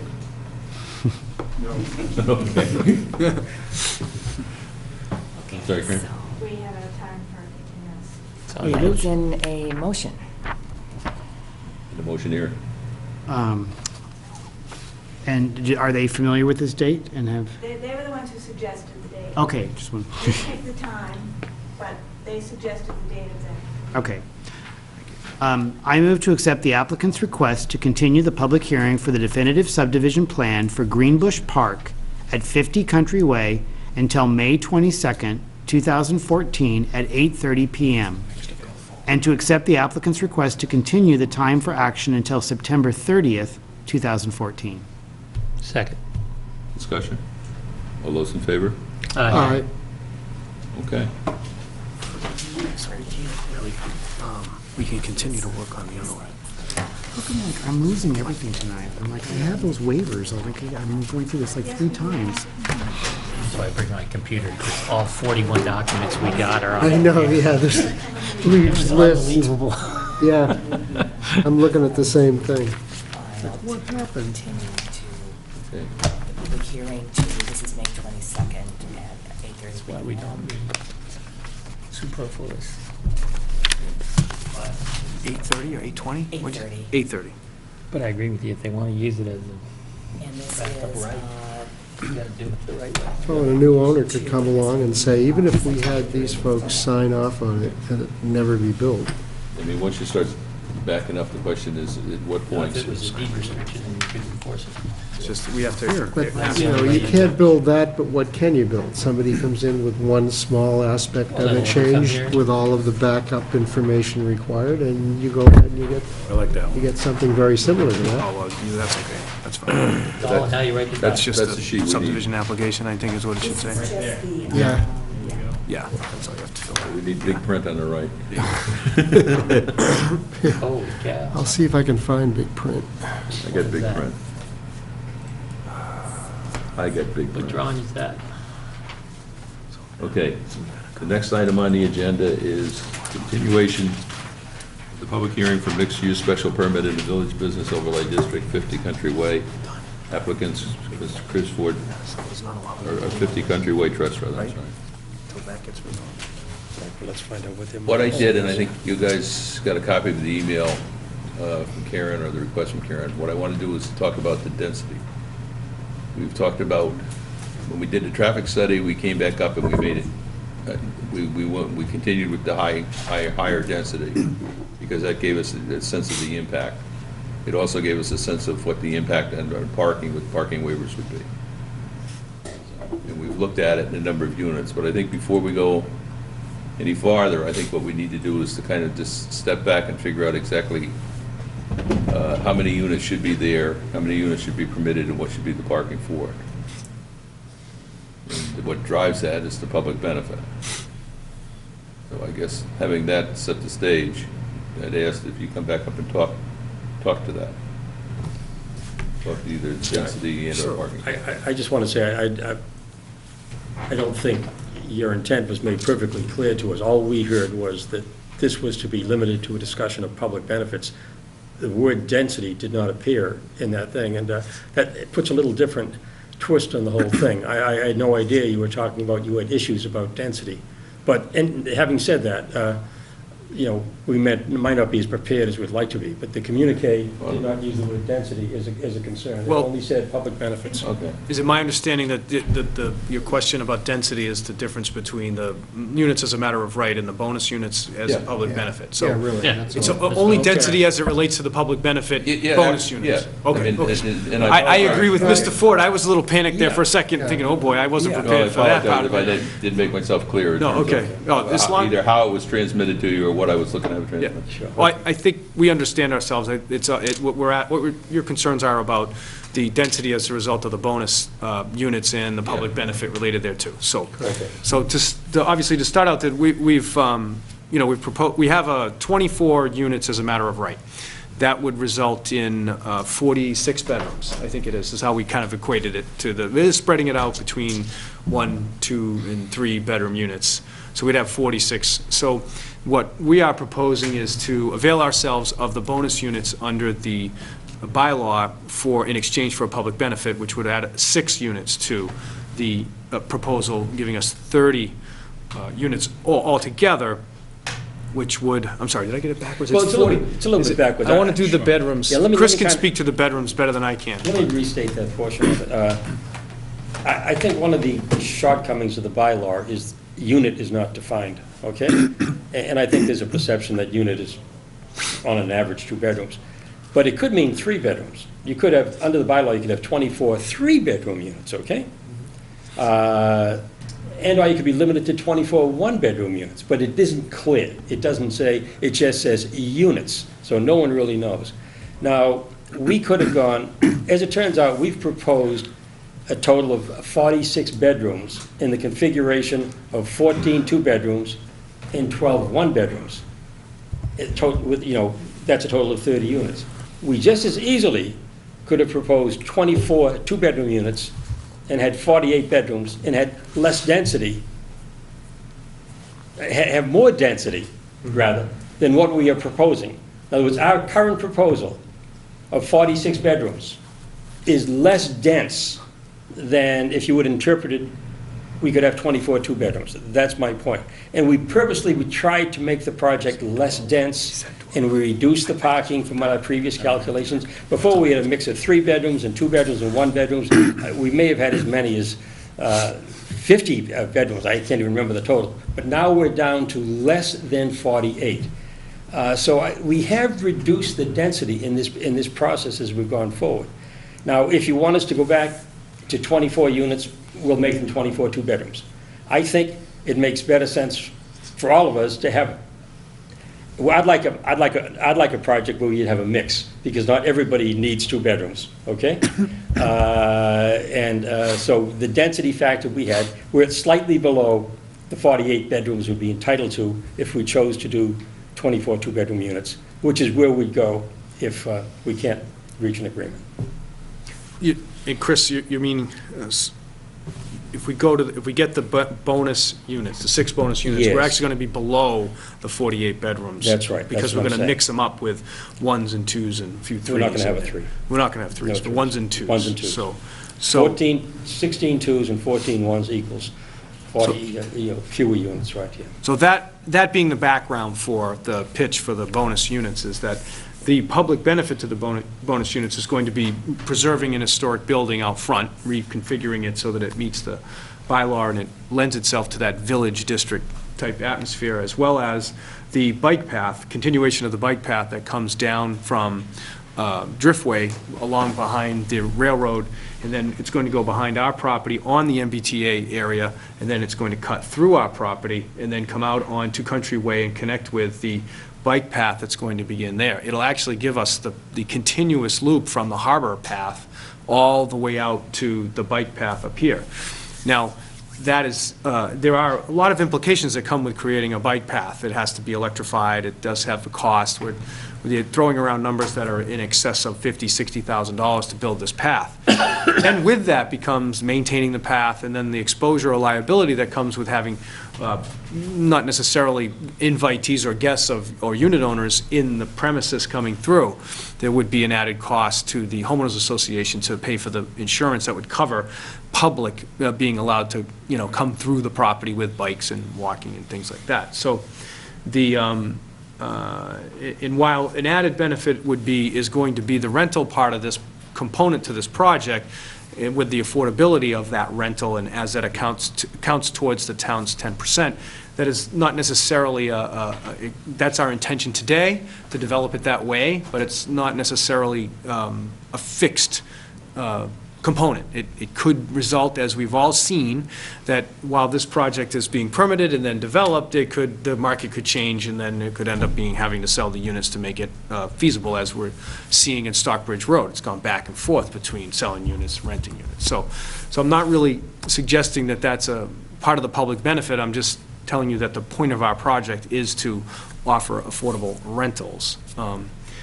So the two things are the preservation of the historic building, and then the construction and maintenance of the bike path that will connect from the existing bike path behind the MBTA station through, is it Drew Road? Is that what you said? Drew Place. Drew Place, and then up through our property, and then through the middle of our property down to where the new bike path is going to be created on Country Way.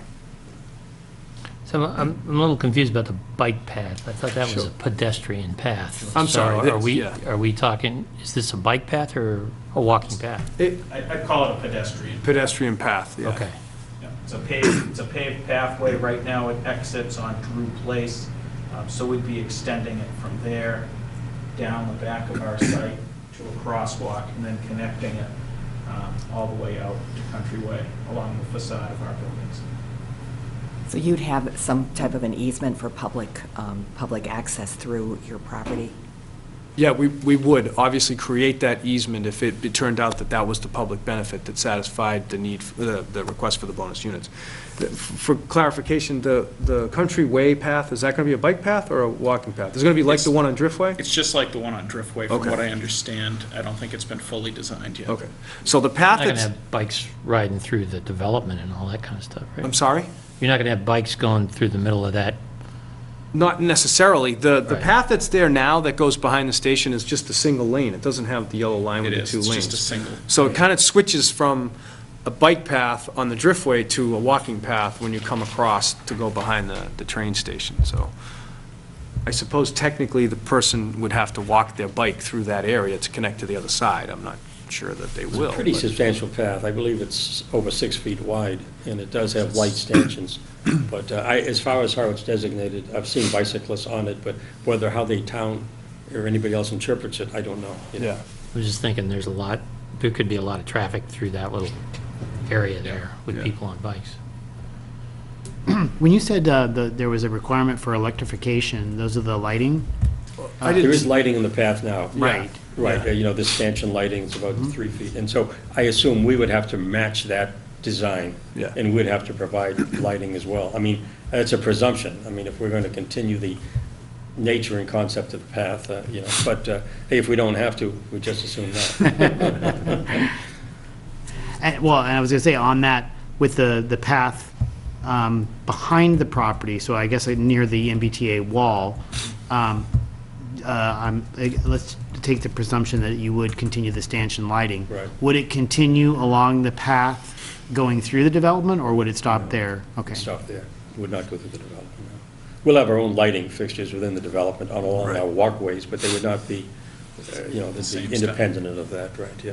But you would maintain it once it's built. We've sent a letter in to the MBTA because it is an extension on No, that I mean property. through the development. Through our property, yes, we maintain it. Oh, yeah. And plow it and whatever. Oh, yeah. Absolutely. Yeah. I think presumably the residents will utilize it quite a bit to walk down to Dunkin' Donuts and to get to the Driftway, and there's some new businesses going in near the auto parts store, and it, as fate would have it, the Village Overlay District seems to be expanding possibly in April, so that there may be even more residential housing in that area down by the bus place. We'll And have to see. I think it's a wonderful idea, by the way, for the record. So the path going through your property, is that any different from the sidewalk that would be provided? I think it would make sense to have it be, discernible, so maybe have a different surface, or, right? We're showing In them, we're showing in the addition plan to what the they sidewalk, did. it would Yeah. be in the pavement? No, it's a poured concrete Yeah, this is what she walkway means. along the front of our buildings. It serves dual purposes. It serves as our sidewalk along the front of the buildings. It also serves as the pathway. The difference would be, a standard sidewalk is 4 feet. What we've proposed in the front of the buildings with our revised plans is 8 feet in width, 8 feet of concrete in front of 8 the feet of buildings? concrete. And you'd have bikes and pedestrians all at the same time in the same area? That is correct. I don't see any reason why bikes wouldn't be riding down the road portion of that area rather than on the sidewalk. I mean, in reality, I don't think it's intended as a bike path. I wouldn't think so. It's just, it's Yeah. a Seems pedestrian like a path little and, overloaded. I don't think, most people are pretty respectful when they don't ride on sidewalks, they'll walk on the side, walk their bikes, and at least that's in my experience. They ride on the road. So, but again, like Chris said, this is a 6-foot wide walking path, but, we anticipate people will be on bikes. But presumably, maybe there's a sign that says, at the corner when you take into the property, that just says, please dismount your bike and walk it, to Country Way, so that there's no danger, safety issues, things like that. But like Greg said, I mean, just so the board knows, the bike path on Country Way, the design hasn't been finished because they're having a lot of trouble fitting it in with the telephone poles and the stone walls and everything else. So hopefully they'll be able to do it someday, but Well, it's not there at this point. but there is the sidewalk right now on Country Way in front of your Access and Morning Glories. I mean, there is a current sidewalk. Yeah, there's a very nice sidewalk with With some the brick brick. banding, yeah. Yep, Right, we right. spent a lot of time getting that. And what, if I can interpret what you said about the affordable housing, basically you're not committing to keep it affordable housing, that it could ultimately change in market conditions, you could do something else. Well, no, we would obviously comply with the affordable component under the bylaw, the mixed-use bylaw, but as far as it being a rental versus a buy, a purchase, like a condominium unit, what I'm suggesting is that it's our intention at this time to have them all be rentals. So, and that offers the opportunity for it to be counted in towards the 10% because of the affordable components that are there. What we're suggesting is that, we can't guarantee that, because the market could change and we may have to sell units as opposed to rent them out. I mean, to have this as a project to be all rentals, it's gonna take a company or person that has a substantial amount of financial wherewithal to be able to afford to then go ahead and rent them as opposed to sell them and return their capital. Wouldn't you agree, Chris? I mean, There's a lot of uncertainty in those Yeah. calculations. As we're getting in construction costs and early estimates, it's a much more expensive project than I think we had thought it would be when we first conceived the project. And it may be difficult to make it economically feasible to make it work if we're limited to just rentals, but then, it's a different level of construction too. I mean, if they're going to be condos, it's a higher grade of construction, it's going to be more expensive construction. So we just have to kind of keep that question a little bit open. But there will be the required affordable units, be they, 15%. right, 15% will be under the affordable unit program. At the beginning of the discussion of this proposal, there was the idea that because some of the units were affordable, that all the units could count towards the 10% because of the rental. It turned out that on closer communication with DHCD, that they won't count all the units unless you provide 25% affordable. And because there's only 15%, they won't count the rest of the units. So it's going to be whatever number of units, for 30, it would be maybe like 4 units, something like that, but it wouldn't be the full complement. You mean even if they were all rental? Yeah, That's what you're right, saying? yeah. Okay. But maybe I misspoke. We- What I was- I didn't even realize that, but what you're telling me is something We new. talked about it before, and you said it was something new the last time we talked Yeah, about it, you but we didn't did that- talk Yeah, about but it. you didn't tell me that it upped it to 25%. It wasn't clear to me. Oh, okay, on well, the thing. sorry about That's a number I hadn't heard. I knew Okay. there was a question as to whether or not they qualify, but the break point wasn't clear. So I think I can tell you now that we can't afford to make 25% of the units affordable and do the project as on rentals, so. Yeah, But it that's doesn't make any understandable. difference, because they wouldn't count it anyhow, okay? If at 15%. Okay, it's, all right, it's helpful, yeah. Okay. What I was speaking to, though, too, is that the fact that there are rentals is affordable housing in the town of Scituate. I mean, that's something that's a need. Whether it counts to the 10% or not is a different question, but I think that what I was trying to speak to, and I wasn't clear, but is that, Scituate's desperate for rental property, that young people can afford to live in town and not, the median house price in Scituate is $485,000. I read that today's paper, or maybe it was yesterday's paper, on the issue on property taxes. So, I think rentals are an important component to the dynamics of our residential dwellings in town. So nonetheless, again, it's just something that we're mentioning, that we're trying to, that we're trying to achieve that, but we can't necessarily guarantee that one. I just had some questions. I wanted to be clear on that. So there's 24 units by right, 6 bonus units, but the 46 was with the 6 unit, the 46 bedrooms, excuse me, was counting the 6 bonus units? Is that correct? Yes, in other words, that 16 two-bedrooms and 14 one-bedrooms. equals 46 bedrooms. Okay. Okay, we could go back to the entitled number of 24 units with 2 bedrooms, and we'd have 48 bedrooms. Yeah, I That's what get I'm it. pointing, the whole Yeah. thing is. That's why I just wanted to make sure that 46 number, the We're really 46 less bedroom dense was than we would have with been had we not right, put in more one-bedroom units and stuff was like with the that, right. 30 units. Is Exactly. what you're counting, okay. Right. So I just wanted to be clear on that. That's good. Is not the bylaw one parking space per bedroom? Does that, No. There's a reduction Becomes because of being 1.5 so to 2 close to the MBTA parking lot. There's a reduction. Are you able to? Well, that's a take bonus advantage of there, that? but even without the reduction for proximity, it's 1 parking space per 1-bedroom unit and 1.5 spaces per 2-bedroom, and then you can get an additional reduction if you'd allow it, because we're within 400 feet of the MBTA parking lot. I see, okay, thank you. Yep. So either way, parking's not really the issue. No, The way I correct. read the Not bylaw that. Comply, yeah, the Yeah. parking will be complied with, yeah. is that we're empowered, 36. where we can come back up and take it to 1 parking space per 1-bedroom, 1.5 for 2. Yeah, We can take it to that, that's, that's what I, Wasn't there an additional language that beyond that, there could be more flexibility because of a proximity to a public parking area? no, that is the, That's that it. is Oh, it's the way because, it oh, is. that's built into, okay. Yeah, I think it it reads doesn't go it- lower than that. but you take the standard parking requirements and they can be reduced to this. Because ordinarily it would be 1 space per bedroom. Bedroom. Right, okay. So it actually looks like 14 one-bedroom, 16 two-bedroom would require more parking spaces, right? Require 2 more parking spaces. Am I doing the math right? Half would be 38? 20. Well, whatever it is, we have more parking spaces than are required in the present configuration, which we presented there. Does that show the same as my drawing in 19 and 11? 19 one-bedroom and 11 two-bedrooms? No, this is, That's outdated, Bill. this is the Okay. updated the 1-bedrooms and the 2s. So is the parking, are So, those parking right- numbers right? Right now, these parking numbers are right. We do have an extra space right now, and we do have areas that we could expand additional spaces. as necessary. When you say you have an extra space, you have 39 spaces?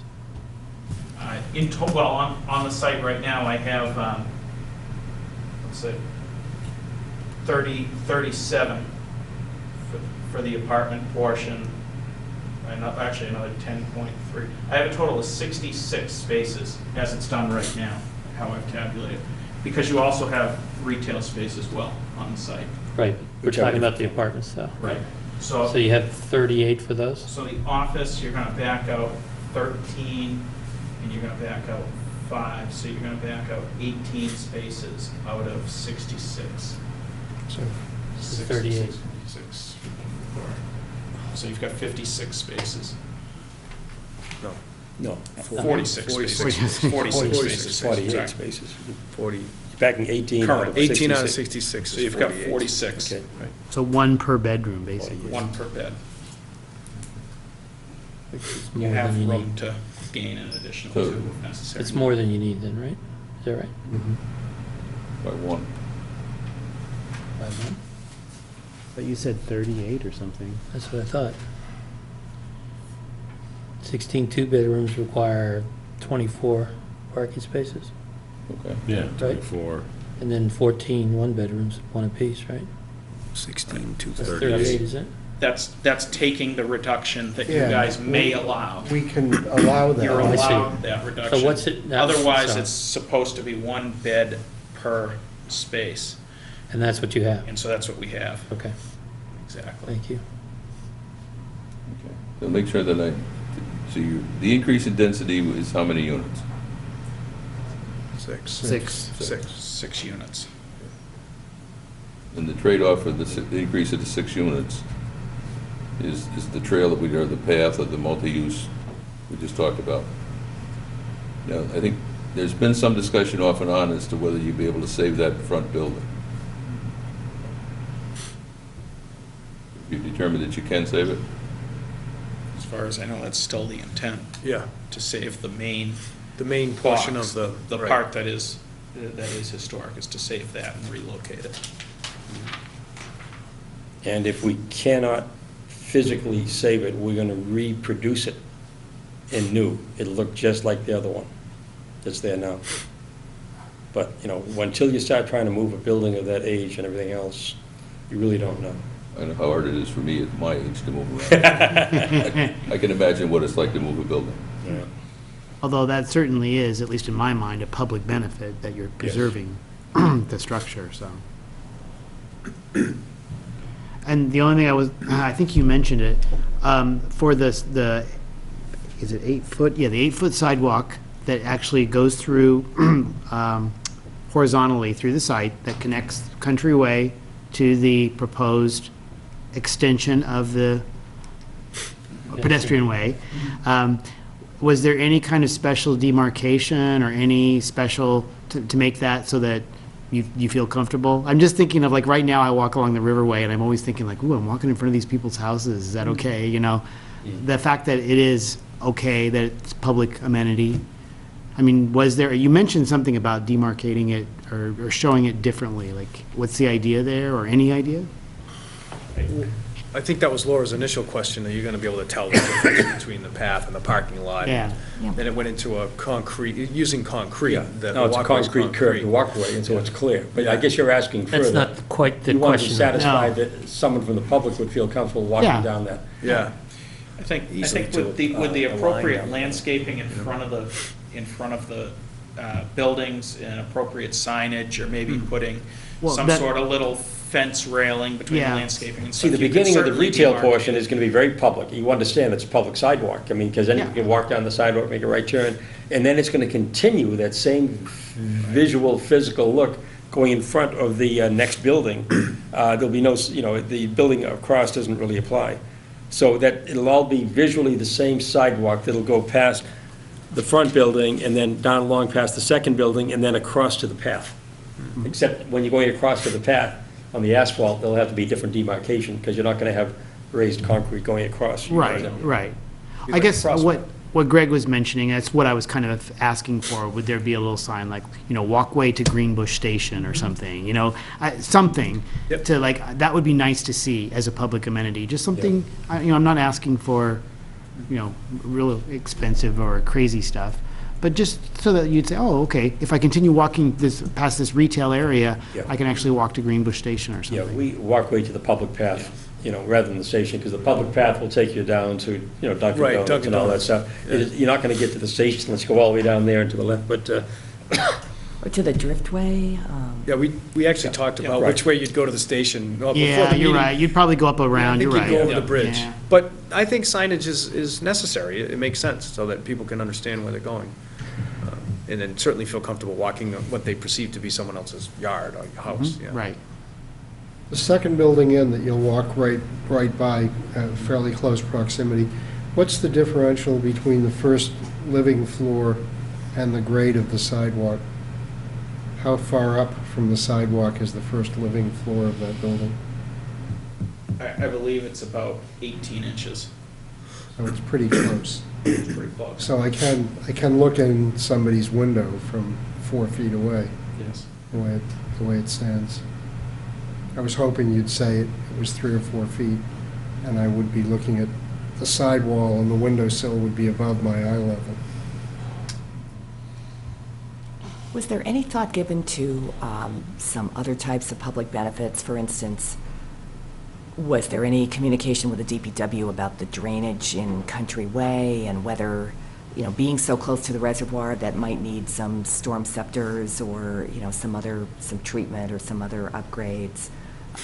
Or the other possibility that I had thought of was if there was any discussion with the Historical Society about the little park that they have in Greenbush and whether there were any improvements, needed to that, or, I don't know if the planning board would buy into that because it might be a little distance away, but, I'm just wondering if any other amenities were talked about as far as the public benefits. well, you certainly haven't brought them up, and we haven't been asked to go outside the box to look at those things, and so I don't know why you would think we would do that. And, Okay, so we- I guess so there's your answer, right, right. Thank you very much. I appreciate that. I think that we really felt that connecting the walkways, it's a big thing for the town. The walkway along the water, we've been working on connecting, being that usable walkway from the harbor master's office. They're trying to get it so that it goes all the way through. So when we saw this opportunity for the path and then connecting it to our property and going through to connect to what I hope was the bike path on the Country Way, we really thought that was the public benefit that we wanted to focus on, to be honest with you. We thought that it was the most important one, where this development is in proximity to the train station. And yeah, I think the whole purpose of this particular bylaw is to create you live and you spend your money and you walk and you don't use your car much. So I thought that this was the best, most effective, public benefit And that at the we ri- could yeah. effectuate. And at the risk of repeating myself, I will repeat myself and say that this is a density bonus, and we took steps to reduce density by reducing the number of bedrooms. At one point, we had over 50 bedrooms, and now we're down to 46 bedrooms. And if we go back to 24 units, we'll have 48 bedrooms. So we have reduced density at your request, and so the density bonus, I think we've really addressed the density issue. We are not denser than 48 bedrooms, which were allowed. So let me ask this question to the board. Is it your thinking or your opinion that the preservation of the house or the replication and preservation of the house and the walkway, is that sufficient benefit to come back up and warrant the ditching units? Go ahead.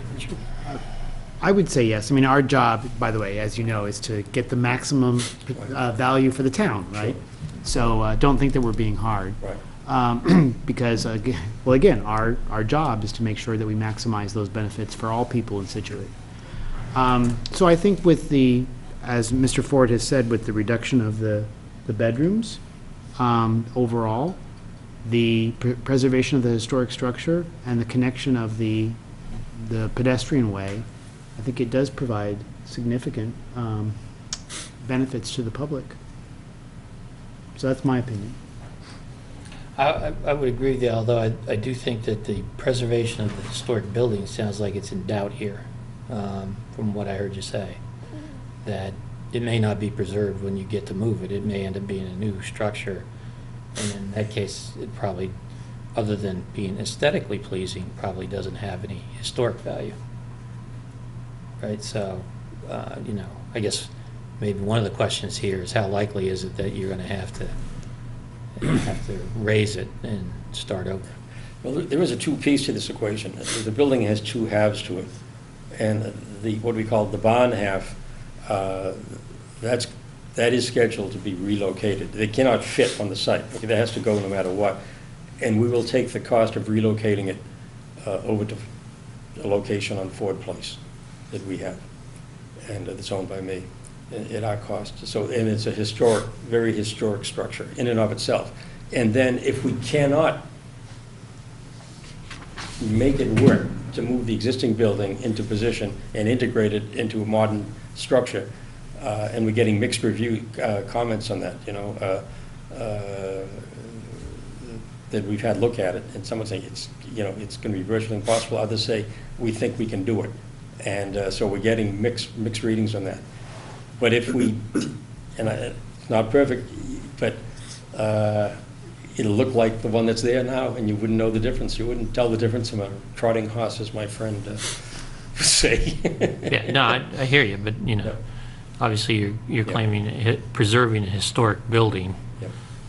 That wouldn't end up being a historic building. I dare say the Historic Commission wouldn't have much to say about a reproduction. Sure. Right? Unless it was the facade somehow, Yeah. because that's certainly done a lot, like in Boston, where the building, the guts of the building are demolished and the facade is kept, but I'm not sure. Yeah, but I'm not sure that's what they're talking Move about. it, Preservation is only a matter of how much money you're willing to spend on it. Yeah.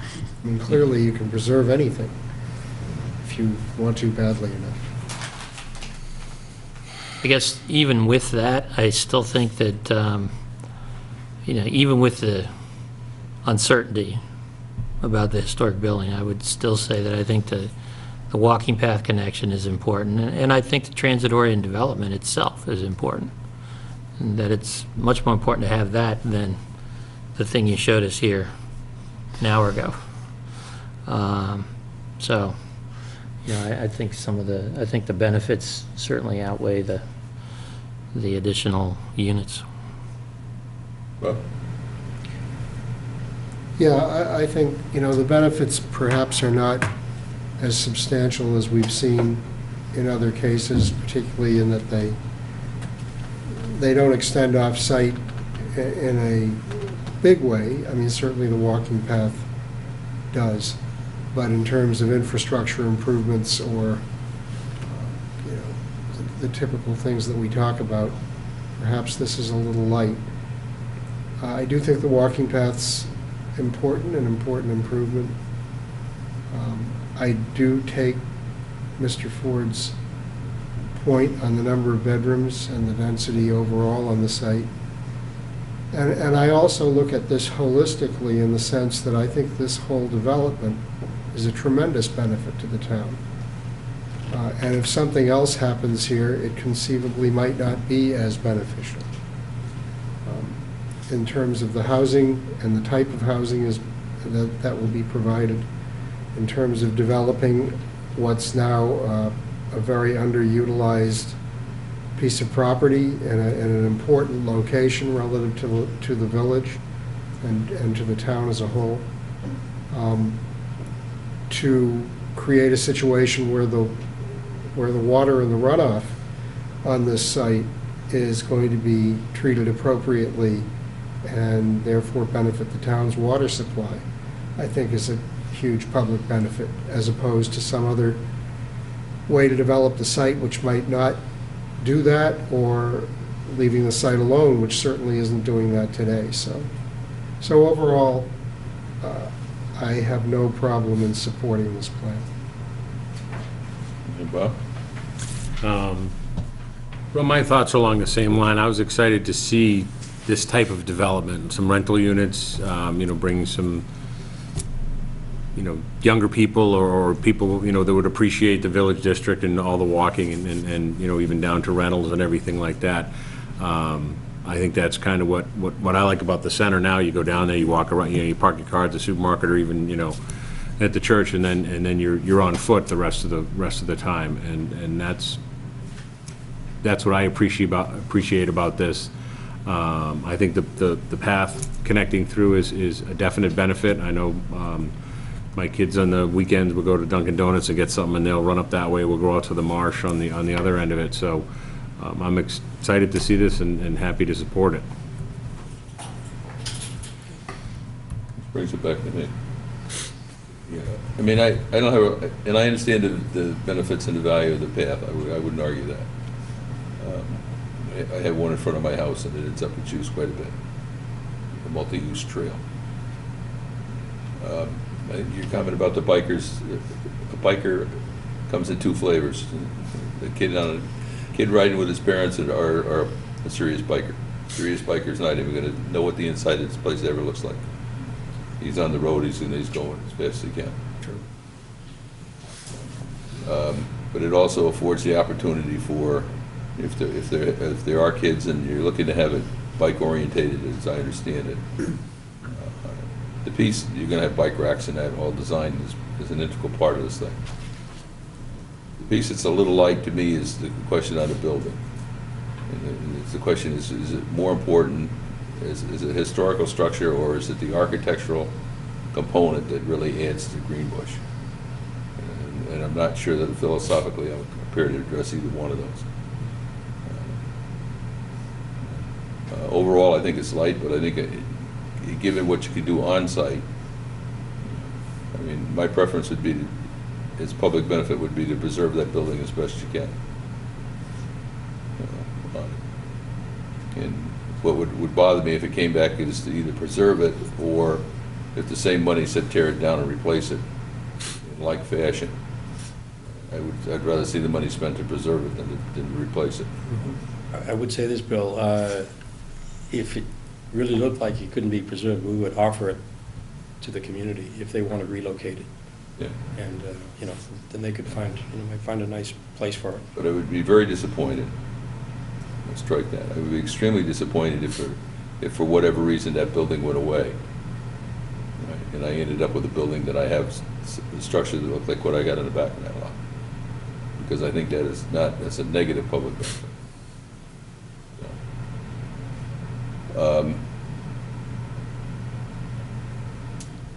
So I guess the other question is on the parking, reduction in parking. And where I'm headed is I want to come back up and define, right, and stick in the sand and sit there and says, here's the number of units, there's the number of bedrooms, and here's the number of parking spaces. Because that's all critical to the design. And if we can't agree to those three, then we're at naught. So we're talking about a reduction, a total of what's the number now? 40? We're at 46 bedrooms, which is quite a bit fewer than what we had. I can't remember the exact number before, but I believe it was like as many as 51 at one point. So we're down to 46, and again, I've said 24 units. We have to go that way, we'll do it, and no public benefits, and we'll have 48 bedrooms, and we could have no public benefits, so. What happens if we didn't agree to the density and you still had that building in the front? Would you still save it? I'm not sure I understand your question. Suppose you weren't granted the density increase, number of units. Yeah. Right. What we do is we go to 24 units, Bill. Right. No, I understand that. The question is, what would you do to the building in the front? Come down. I don't know. Maybe it wouldn't. I really don't know. I like that building. I will say this, though. It's not very functional as is. I mean, it's scary, okay? Yeah, it's 120 years old inside, and it probably will just be a shell. It'll be totally gutted because you can't really, and we've got a beautiful interior twisting staircase that I'd love to save, but it's not safe to walk down. It's only, it's dangerous, but it's beautiful to look at. But the fire department would go crazy saying, well, that's one of your means of egress, that doesn't count, okay? So chances are, it'll just be the physical remnants of the exterior, as you said, is often done in Boston, and maybe that's the only component that we could move. And we have to take the sides down and just carry them forward and put them back up again. Whether that, I mean, that's not, that could be kind of a hollow victory, if it's not just that, but. yeah, but that's not much different than what they did with the Moore property. They saved the facade, Mhm. part of the building.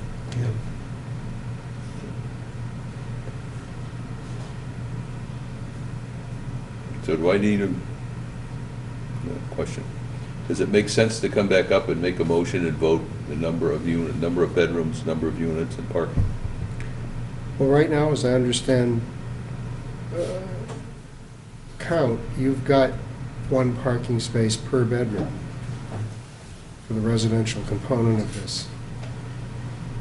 Yeah, I wrote down 46 bedrooms, 46 parking spaces. Yeah, we have, yeah, right now, as it's shown, there's 66 spaces total, and then backing out the office space and the common areas, that's 18 spaces we're backing out. So that's an additional 48, 40. actually, for the residential. 66 minus 18 is 48.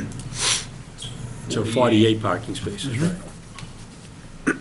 So you're not asking for a reduction, which is fine. I like that idea.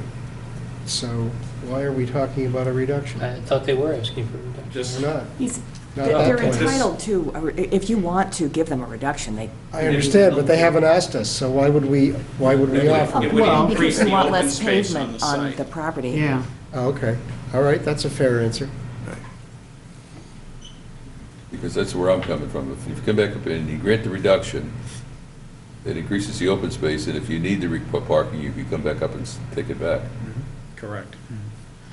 So if we did grant the reduction, what would the number of spaces go down to? 38. 38, yeah.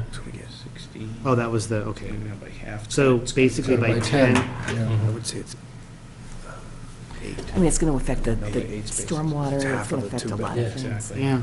So It's it's going to go down. I would It's say gonna as go down long as you 8 keep the spaces. building. go down 8 spaces, would be half of the 2 bedrooms. Building stays parking reduced. So they're 14 Hey, 2 that's the public bedrooms. benefit, it's part of the public benefit, right? I 14 2 bedrooms? totally support that. Yeah, well, it would go half of the I'm not spaces, sure so if it would it's go a down from public benefit 16 or to not. 4, to 8. I What's mean, if that? you've got They people say it there is. who want to park and there's no place to park, and they park on the street, or... if, The you know, units that's really not have a to be public benefit. marketed, they have to be marketed kind of proactively, that they have green. like 1.5 parking spaces. I mean, you have to market them that way, otherwise it's going to be chaotic. So you've got 1.5 parking spaces, Laura. That means that somebody in a 2-bedroom has got 2 parking spaces. Somebody in a 2-bedroom has got 1 parking space. Right. How do we decide? Do we flip a coin to see if I get 2 and somebody else gets 1? The property, the developer decides, we're going to have, half of them with 2 and half of them with Okay, 1. all right. So particular units get a number And of the price is parking probably spaces. not going to be the same. Okay. So, you get 1 parking space, you get maybe whatever you're paying for that condominium is going to be a little less than if you get 2. Well, but if it's a rental, I'm asking the question, I don't think you were actually thinking about doing designated spaces, correct? We really haven't made a decision on that. We even haven't extensive discussions on that. I believe that you'll find in most rental environments, there'll be a number of designated spaces, but they'll have some open spaces as well. And so we will not every space in the place would be designated because, but frankly, we're just dealing with the number of spaces and how we're going to allot them, we don't know. But, That was the general idea behind the bylaw. Yeah, really. yeah, okay. So, I just, I'm from a different, I mean, it's a Perspective. whole new way of looking at it is, using a car it and. is. Well, yeah, in fact, recently in Alston, there's like several new developments that were like no parking whatsoever. you're on your own. Yeah, and they were very controversial because of that, but they're marketed, as you said, that way. So Yeah, that- they that- really have young to be, people- otherwise you're going to have, So that just means those people need to park on the street. So in a snow emergency, they're out of luck. They take up street parking that the merchants might need for, transient traffic. I don't think that's necessarily the case. I think in a place like Alston, you're going to have some people that just don't have cars. Right. And they're willing to not have the car and pay less for their unit. Right, I know, that's true. That's Alston. Yeah, that's all. Right. I think this is a good compromise. I mean, I certainly would want to review or look at that reduction very seriously. But Yeah. I think it's a positive benefit, actually. I guess the reduction would make more sense to me if that generated open space that was contiguous to public areas. Any open space that's generated on this site is going to be for most, 90% the use and enjoyment of the people who live on the site. Because of the shape of the site, the fact that there's limited access from the public sort of right-of-way along Country Way. It's not as though we're going to create a pocket park that opens out onto Country Way where I can, stop and have a cup of coffee and, watch the rose petals fall. But you or will have whatever. less impervious surface, though, right? If you That's- eliminate That's true. 10 parking spaces? Yes. Will the rest of it be grass as opposed, or whatever, Yeah, I as mean, it's- opposed to asphalt? Space won't be. It's gonna be less impervious space, absolutely. Yep. No question. Another thing you could do is try, some kind of a compromise where you don't have all the 2 bedrooms going at 1.5. Maybe you have, most of them at 2, and then you just try a few at 1.5 and see how it works. Try maybe like 4 or 6, whatever. Or the other way to do it is to go with this, whatever it is, 30-something parking spaces and review how it works, actually. I mean, if it's space that can be converted back, Yeah. to parking spaces. Probably be more difficult, but Yeah, but, Doable. the sort of, if what we're concerned about is that, we end up with traffic-related problems or something like that, because people are parking on the street, that might be the lesser of 2 evils. Yeah, but you won't get the developer or the owner to go back in and It's do really not- additional work after the place It's is really not a place that's completed. park on the street.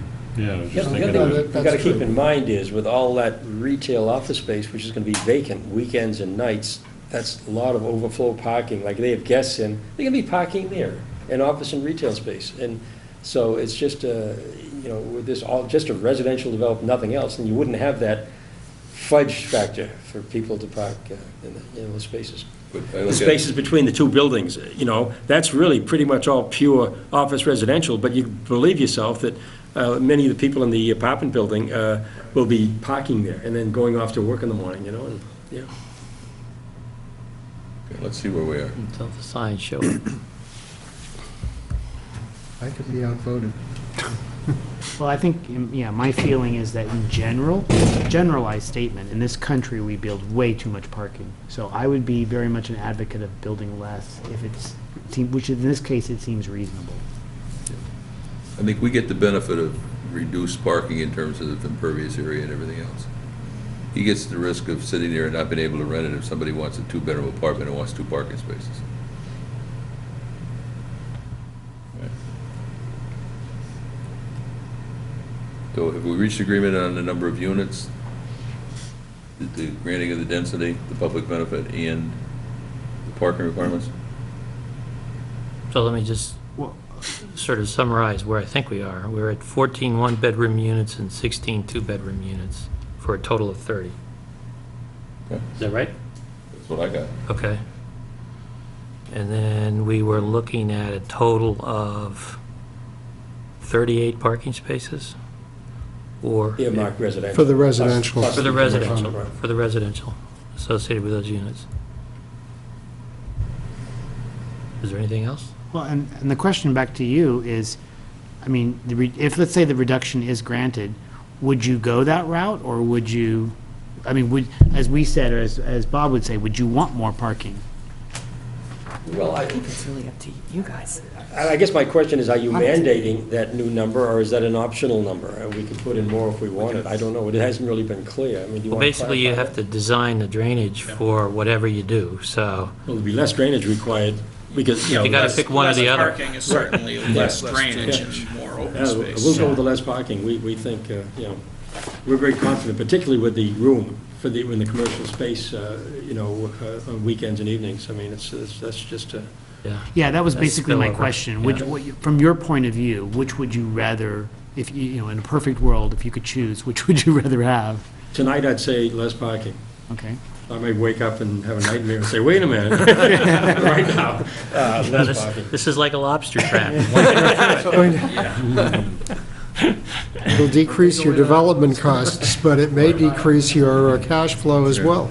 Well, and this is a legal question maybe to Bill or Laura. Let's say we approve 38 and they build 40. Is that okay? It's, No. yeah, it's up to you. I mean, if you want to keep them at 38, then you say, A they'll have maximum of to start 38 parking spaces, Yeah. Okay. or a maximum I on guess, but the site. to not appease Bob, but if we wanted to be a little bit leeway, we You could say, can't. 38 to 44 or something, I don't know, A minimum of 38. You yeah. could say a minimum of Minimum 38. of I'd 38. I'd vote for that. Yeah. Say the minimum spaces per the bylaw, which is 1.5 for the two-bedroom units. Yeah, actually minimum, then the choice is up to you. If Yeah, you but want to go yeah, more, you then you put it can. down. Okay, fine. Good. Because you'd have to justify. it. Well, up to the maximum, right? Right. Which in this case would be 46. Okay, we'll live within the bylaw. That's good, right? 38 to 46. No fewer than 38, no more than 46. Right. We'll put in 38. We'll leave room if we have to come back and say, well, we want to resurface 2 more spaces and talk to you about it. Not to split hairs, but the 46 was intended to be a minimum also, unless we granted the reduction.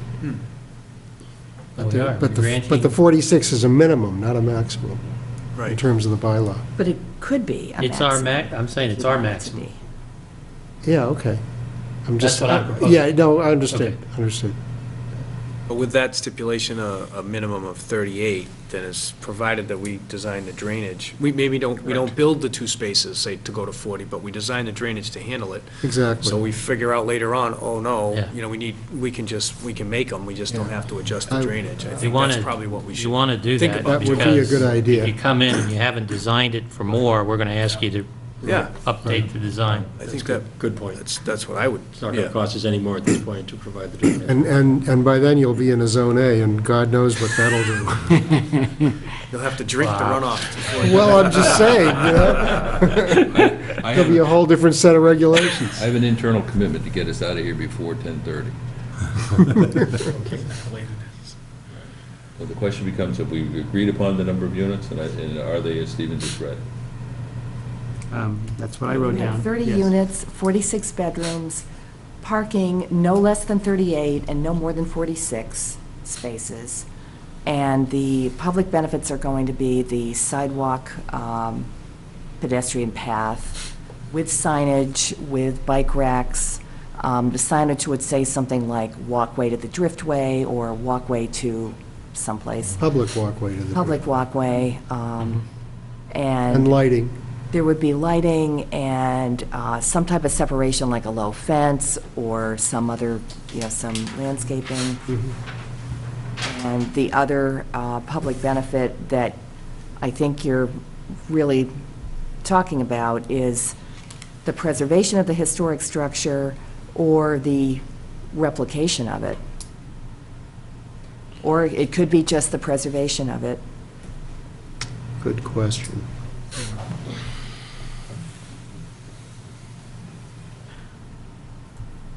I would say the preservation of it, and if it can't be preserved, I guess I'd like to know why, and I would say that would be a point, you should come back and tell us what the options are and why you would go a different route. Yeah, we'd need some kind of expert testimony to the effect that it couldn't be preserved or couldn't be moved or was astronomically expensive or whatever. Yeah, so it's the preservation, and if that changes, then we have to relook public good, public benefit.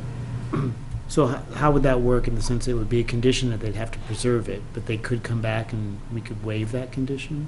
Well, may I make a suggestion? Maybe you make it the preservation of the historic structure or the reconstruction of the historic structure with further approval of the board. so we'd have to come back to reconstruct it, you know, and I think you could. Replication. Well, I'm sorry, replication.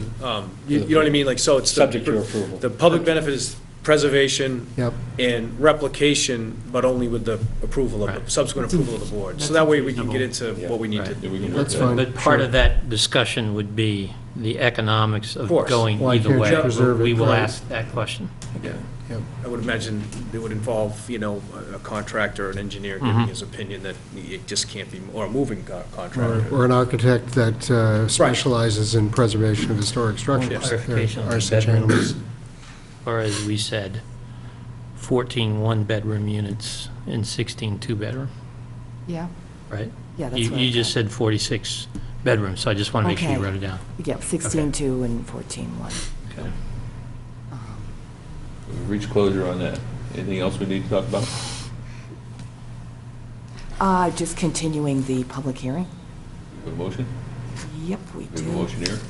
We have a motion and we have a motioneer. Is that like the house? Yeah, I was gonna say, Mouseketeer. I'm not going to answer that. A motioneer is a title of respect, and you earned that. Like an Imagineer. It's also. Like a Mm, Imagineer. yeah. It all leads back to Disney. I move to accept the applicant's request to continue the public hearing for the mixed-use special permit in the Village Business Overlay District at 50 Country Way until May 22nd, 2014, at 9 PM. Second. All those in favor? Aye. Thank you, gentlemen. Thank you. Gentlemen. See you May What was that 22nd. song? Who's the leader of the band? Oh, I can't remember. MIC? I have a motion from Bob. One more to form. preclude. Second. All those in favor? Precludes singing of